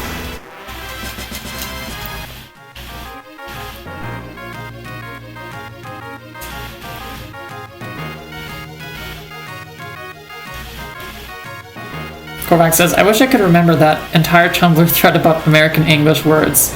It was from an Aussie, just very much thirsting after the American accent. And then there was words like, watermelon, water bottle, horror movie, you know. They're spelled in very, in ways that kind of force you to say those words in the American accent. Very funny. I regret that I did not get to show my Aussie colleague the thread and have him try to read those words out while I still had a job. Timmy says, oh, the water bottle thing is only if you have a London accent. Do you pronounce it water bottle? Oh no, Corvax, could you spell it in chat? Then we have Stella here, beckoning Bart's.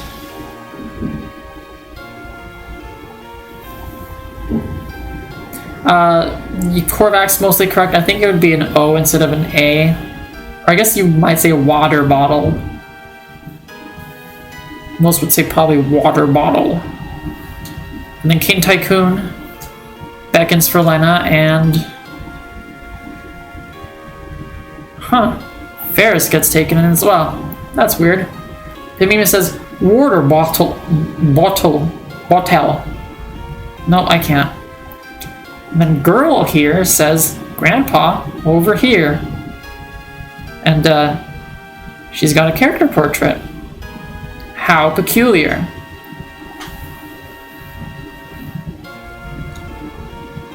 Galuf just can't remember. I think now, at this point, the amnesia is convenient. Because otherwise it would be game over. Pit Mimi says, I'd have to voice note it to you. Please do, I'm sure it would be very funny, Pit Mimi. Corvax says, I could not speak in another accent to save my life. Other than a Canadian-French accent. When speaking in French, I'm sure. And then this tall woman says, just let us have your soul. Become one of us. Demon, what are you? And Siren says, oh ho, I didn't expect any of you to escape the effects of my magic. Greetings, I am Siren. I'm afraid your companion's souls now belong to me. Wow. Still, I'm feeling quite generous. I could be convinced to spare yours if you ran home quietly. Galuf doesn't even have a home. You think I would abandon these kids? Fat chance, Missy. That is the words of a hero. Why would you risk your life for these people? Because they are my friends, says Galuf.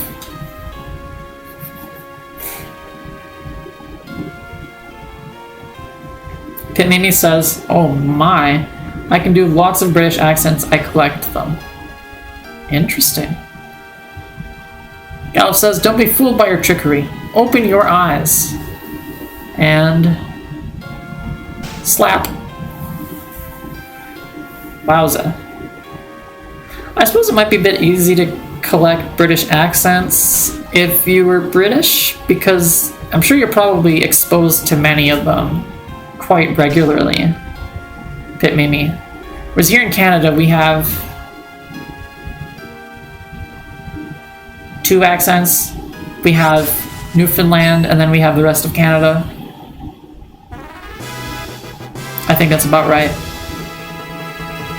Then we have Bart snaps out of it. Lena comes to her senses. Ferris leaves her trance.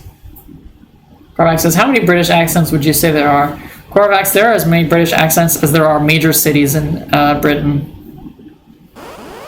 And even small towns. So here we have boss time. That did nothing. Good waste of MP.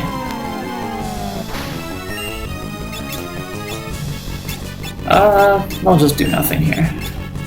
No need to kick, I can just attack.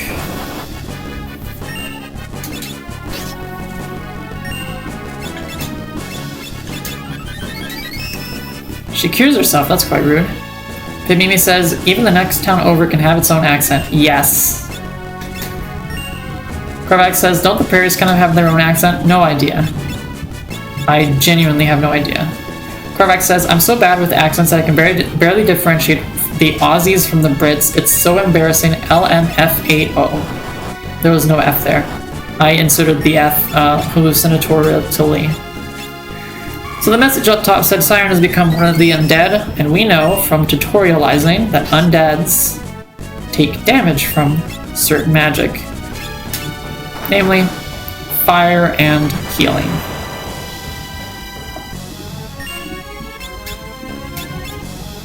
Whoop. I healed the wrong place. Oh well. I might want to turn on memory cursor, I think, if I'm going to be spamming the same things over and over again.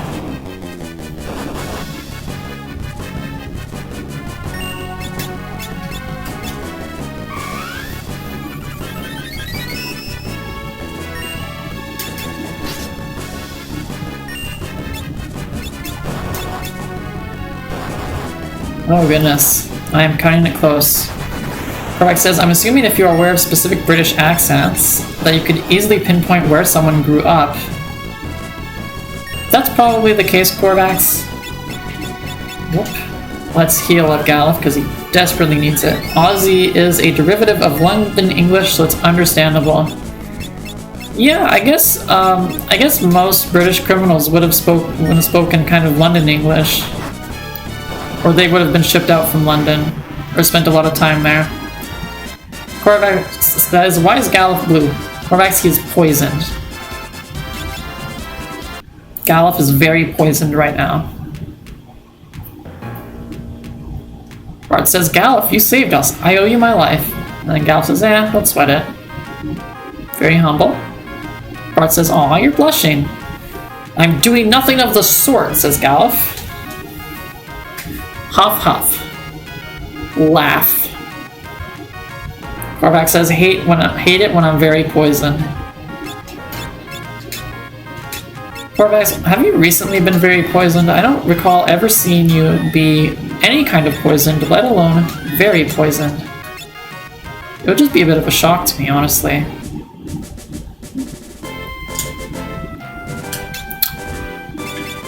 Yeah, I've got enough tents to justify this. Time to sleep in the woods.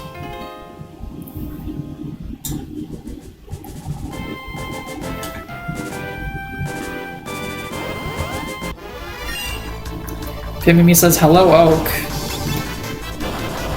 Oak?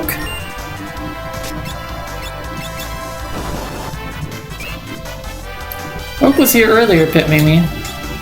She is, to my knowledge, not presently here at the moment. Right now.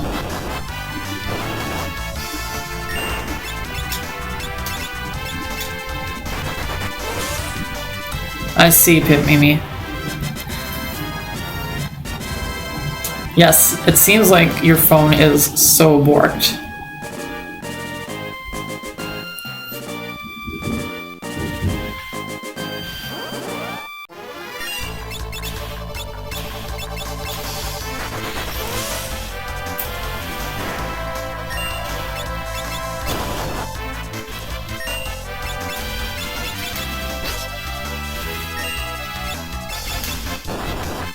Korvax says, Chocobo say bork bork. I don't think that's correct, Korvax. I'm pretty sure it's work wark. Maybe it's wart war. Work war. I cannot say tease today.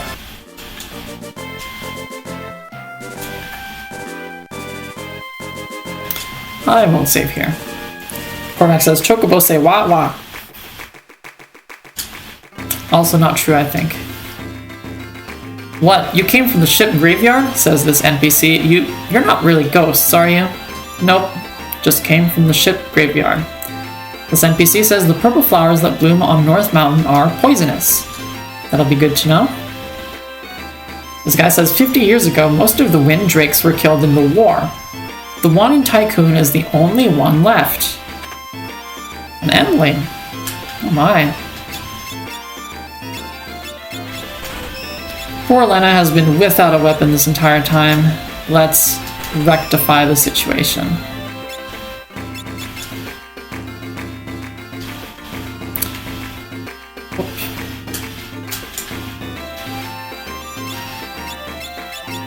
And let's upgrade some armor.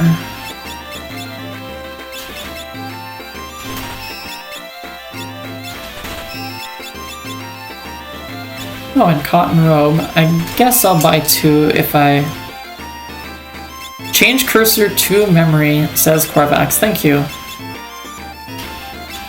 Remember? No, I will still... I'll just have to not change jobs very often. I prefer to unequip when changing jobs because the optimize equip is misleading. It's actually suck. Okay, that's good option-wise. I'm quite certain that there is no new magic here.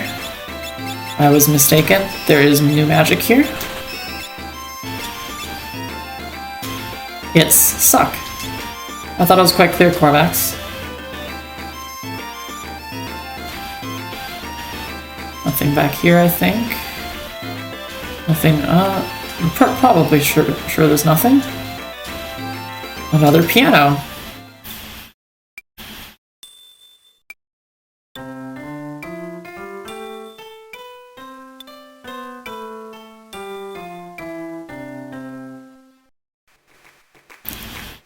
Piano skills leveled up. We are now at piano level 3. This guy says, I hear tell there's dragon grass up on North Mountain, but there's poisonous grass up there choking it out. Uh-oh. Hey. A wind drake and super rare dragon grass? If you could get your hands on those, you'll be rolling in gil. Why are people talking about a wind drake? The only one was with King Tycoon, who went to the Wind Shrine, and it wasn't there. And Mimi says, if only learning instruments was that easy. You have to go to different instruments in order to level up your music skills. I got to level 2 in music at the town of Toul. Now I'm here in, not Waltz, I forget what the name of this place is. Yes, Corvax, gross. This NPC says, oh, did you get your hands on a world map? Once you're outside of town, you can press the R button to look at it. I may occasionally look at it, just to point things out. Obtained 1,000 gil. I need that gil for magic. I'm going to go spend it immediately. That Knights Do It Two-Handed advice, by the way, is a cute little private stage. That Knights Do It Two-Handed is about how knights have the ability, eventually gain the ability to do it two-handed. Another NPC here says, the Kingdom of Waltz is south of here, beyond the sea. They use a machine to amplify the power of the water crystal. Lena says, we must stop it. How can we get to Waltz? The NPC says, Waltz is across the ocean. It's a quick trip by ship, but since the wind slowed, there aren't any ships sailing. Galf says, haven't got Sildra either. Ferris has a sad. And then Galf apologizes. Corvax says, do what two-handed, though? Hold your weapon two-handed. That is not a euphemism. You do double damage if you don't hold a shield as a knight, if you have that ability equipped. Lena says, Bartz, have you got any ideas? Bart says, no ships, so we can't go by sea. And then he says, so if we can't go by land or sea, then... it would be nice to get a new vehicle so soon after getting and losing the ship. This guy says, lizards and other hibernating animals can't stand the cold. Dragon types are weak to ice. That's interesting to know. and then more advice. Really trying to point you in the direction where to go. Sorry, no ships to waltz. The wind's too weak for anything to sail. Chat, I think I need to fly. Just a hunch. I think that might be necessary.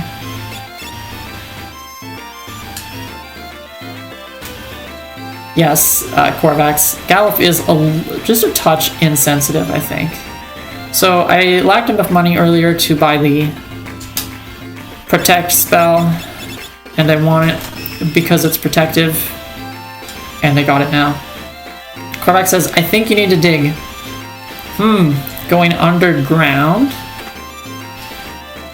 Maybe. If we can't go above ground, we can go below it. Anything up here? Any treasure to steal? Nope. Korvax says he's an amnesiac, so we can forgive him. It's true. He remembered Sildra, but he forgot that Sildra died. Quite common if you have certain mental impairments which are associated with the old age.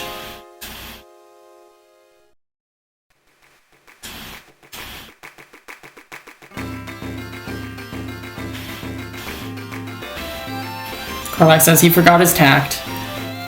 Yes, he did forget his tact. And I think that's it NPC-wise for this town. I cannot go down this way. I have to go down the stairs to go down and out. Okay. And we're down and out. I'll save here. I will keep going though, just to show. Korvax says, I love how expressive the main party is. Yes, if there's one thing that this game did differently from oh, that fire did nothing to nobody. Okay. If there's one thing that this game is the first in the series to do, it's to make the characters very expressive. There's lots of cutscenes that have choreography and such, and just have a lot going on. Korvax says, feed the kitty. Feed the kitty? Oh, I missed the Pit Mimi chat. Pit Mimi says, oh, you just reminded me, I forgot to feed Mog. Have to feed Mog. Gotta feed the Moogle. Okay, we have the thief job leveled up here. Twice over. Time to switch back to Black Mage. We will put on the Frost Rod and the Find Passages ability, though I don't think it will be useful to me at present. Just want to be able to use more black magic because I had only had level 1 equipped.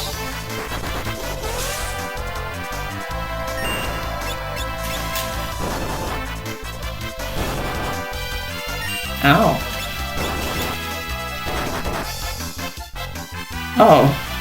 Oh, I didn't equip better weapons onto characters. That's a little bit of a problem.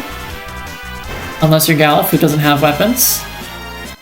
Well, he does have weapons, they're called his arms. Korvax says Big Horns has horns on his back. That's weird. Is it Korvax? I mean, are they big horns on his back? Because if so, then I would say that's fine. Cotton robe here. Finally a weapon for Lena. Leather cat. Copriquirus. Korvax says, horns go on the head. That's a fact. Huh. That's an interesting point you raised, Korvax. I won't disagree with it. Korvax says, horns, head. Emphasis on the H character, which might not have been picked up by the microphone. Oh, actually, before I continue with the dungeon, my characters are... no, okay. I've got enough MP to last me. So... good enough, okay. Korvax says, they would be called Borns if they were meant for the back. I don't think your logic checks out, Korvax.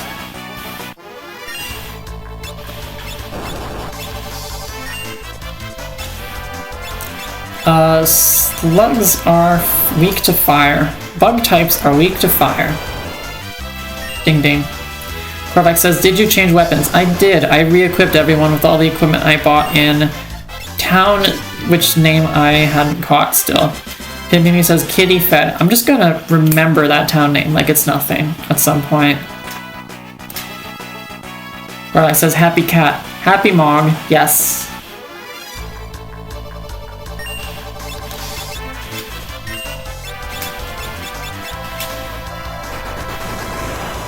I love the flying cat enemies in this game. They are adorable. The Gaelic cats. I don't exactly understand what they have with Gaelic, like what they have to do, but they are very cute. One of the things I especially like about this graphical filter I have going, the one with the grid, is that it forces your brain to kind of blur everything a little bit. And so your brain ends up almost imagining little details where the pixel art kind of fails to express it if it were just plain squares. Which means that it helps your perception to kind of smooth the graphics. And I gotta say, even though that cat is like, the head is like 10 pixels by 10 pixels, it really does look like a cat head. And I think that's just excellent. I want to defend here. I don't want to do anything else. Mimi says, I took a good photo of her the other day, I'll put it in the Discord. Korvax says, and I agree, love seeing the kitty pics.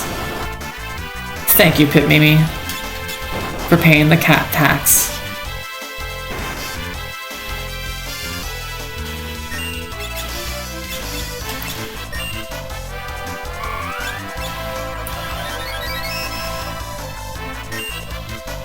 Don't need to be wasting MP here. Just have one little rock slug left. He can be just punched until gone.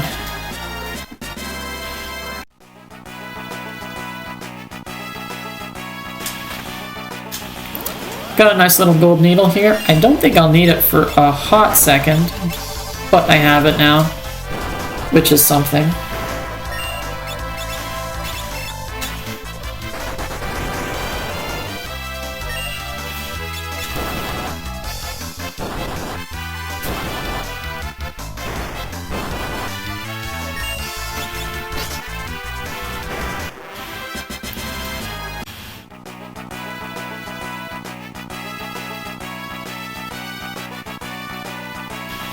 Goodness, I love how this outside mountain area looks. This looks very much like SNES, even though I'm not playing on SNES. Very, very, very happy with how high score is rendering this game. Quite beautiful. Korvax says she's in such a cute pose with her tail and everything. Do you mean the Gaelic cat, or do you mean I'm going to have to check the Discord after this stream is finished?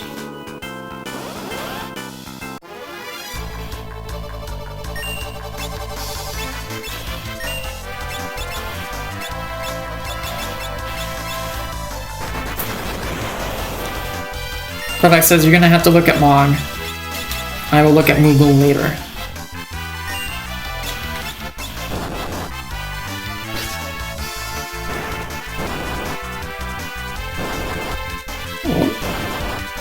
Okay. Back row and still KO'd it. That's nice. I had forgotten about Frost Rod.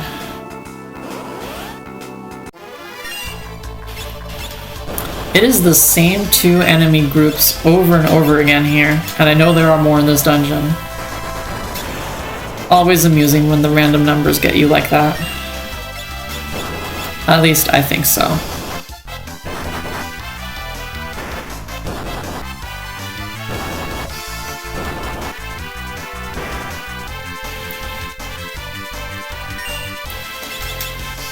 Can Lena do anything here? Not enough. Okay. Korvax says, are you looking for an ability from here? I don't think so. I just have Bart's on Blue Mage just so that he can learning for himself, and I can equip it when necessary. And I have it equipped to Gallop because I just don't have anything else equipped here.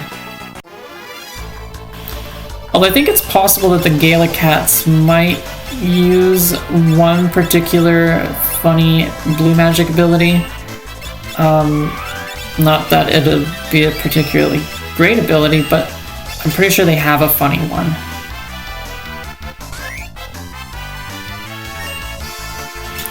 Korvax says, wait, do they all have to learn moves separately? They do not have to learn blue magic or any kind of magic separately. Any magic known by the party is known by the party. They do have to develop their job classes separately though. So I will have to, if I want to make it nice and easy to get blue magic, independently level up blue mage on all the different characters a little bit. So that I can easily equip learning to them when necessary. Korvax says, okay, that's what I thought, yes. And we're getting some good level ups here, which is always nice, making the characters just plain better, even aside from the job classes. And I have a character out of MP. I need to rectify that.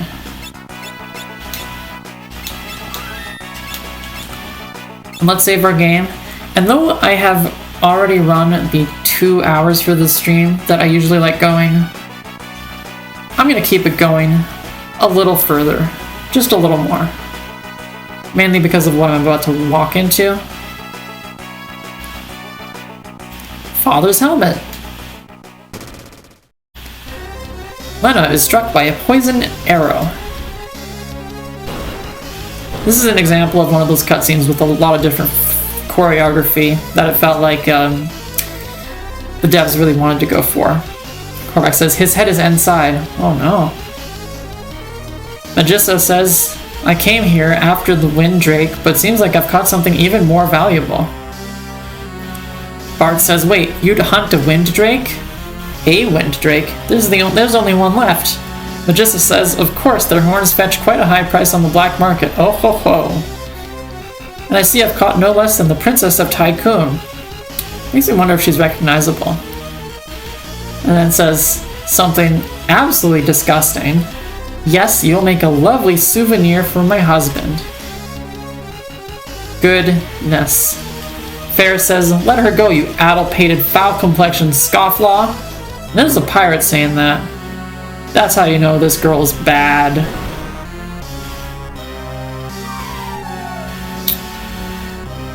And Bart says, Ferris. Magissa says, oops, I guess he slipped. Pity. Magissa says, what? Even misgenders Ferris. Alright. I officially dislike this woman. Pirate tools. Create a rope. Tight rope, walk it, no problem. Lena, hang on. Korvax says, Ferris. Yeah, Ferris is just kind of hot shit. Is crazy. Yep, very bold. Magissa says, ooh, annoying little twerps, ruining my plans. Fine, it just means I'll have to crush all 4 of you. I love Ferris too, Korvax. Absolutely adore. So this boss is tough. Lots going on. I'm going to immediately protect Lena, who very much needs the protection. We're going to get very punchy with this woman here. Pimimi says, twerp is such a Pokemon word. Kind of is, isn't it? Alright. I can poison on myself. Should be fine, because I've got the protection. And now... oh, there's no reason to target anyone but her, huh? Okay. So, Magissa heals her husband if I don't take her out. She's already put regen onto him, which is going to be moderately annoying.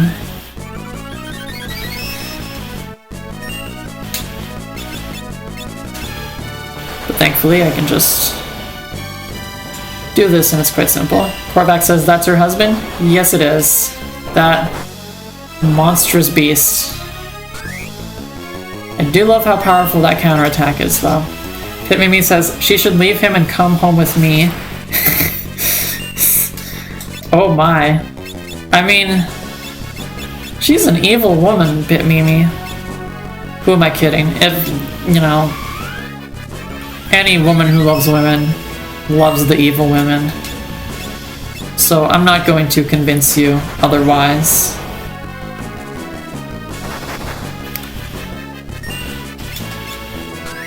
But I must say, I think her taste in men is a very, very, very red flag. Pit Mimi says, that's okay, I'm a sub. Yes, I gathered as much from liking an evil woman.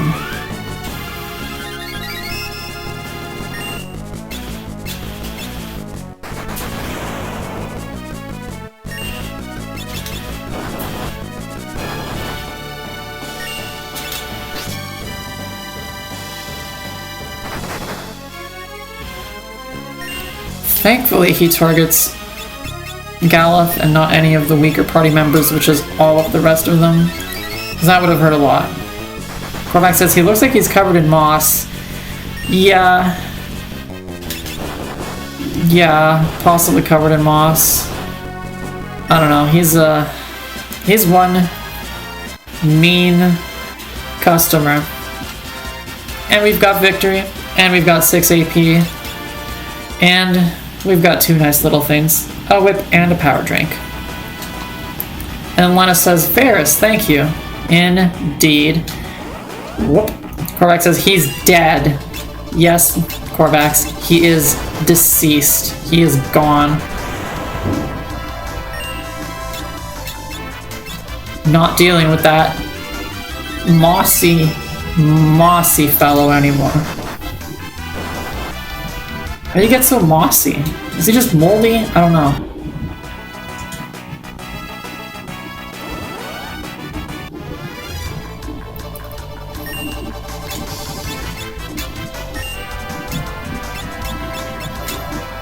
These are fire loop guys. And by fire I mean flying, to keep the Pokemon joke going. Korvac says mold isn't the same as moss. Yeah, but maybe he's looking at him, he's probably got both going on. You know. Nasty. And then here we have the Windrake. Lena says, Hiryu! That means Windrake, by the way. His name is Windrake. Farrah says, he's hurt pretty bad. Lena says, Hiryu! Don't worry, I'll take care of you. Uh-oh. Lena says, don't come any closer, I'll be just fine. Just need to reach the dragon grass. She's getting absolutely clobbered by this purple poisonous grass. Korvac says, baby. Yes, Hiryu is a baby.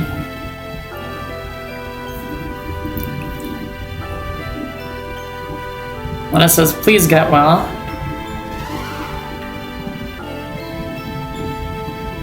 Looks like baby's all better now. Galuf says, my stars and garters, you're out of your gourd, young lady. That was insanely reckless. Yeah, but she loves her baby. Korvac says, bye, Lena. Yes. Looks like Bart's failed to keep Lena safe, because he's just standing there, just watching as this happens. But it's okay. Baby kisses Lena, and now Lena's poisoning is cured. Lena says, Hiryu, thank you. Galuf says, looks like you're both hale and hearty again. Let's saddle up. Galuf uses so many funny euphemisms and funny words. There's just something kind of alien about him, don't you think? Bart says, actually, I don't really like heights. Uh-oh. It appears that someone is about to get thrown onto the Windrake.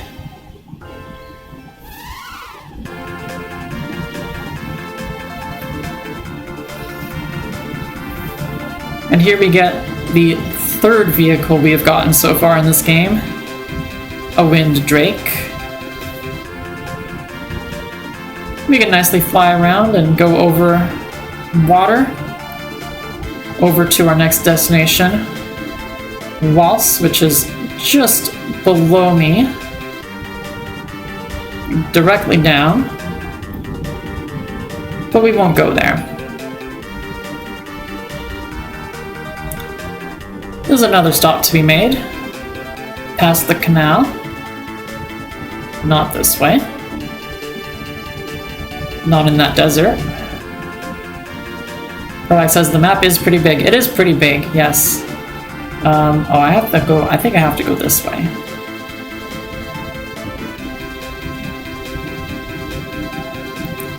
Here we are. Castle Tycoon.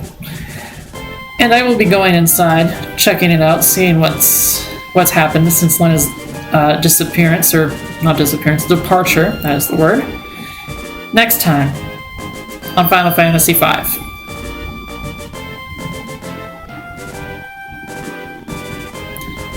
Because this has been quite an eventful stream already, I think. It's time to end it here.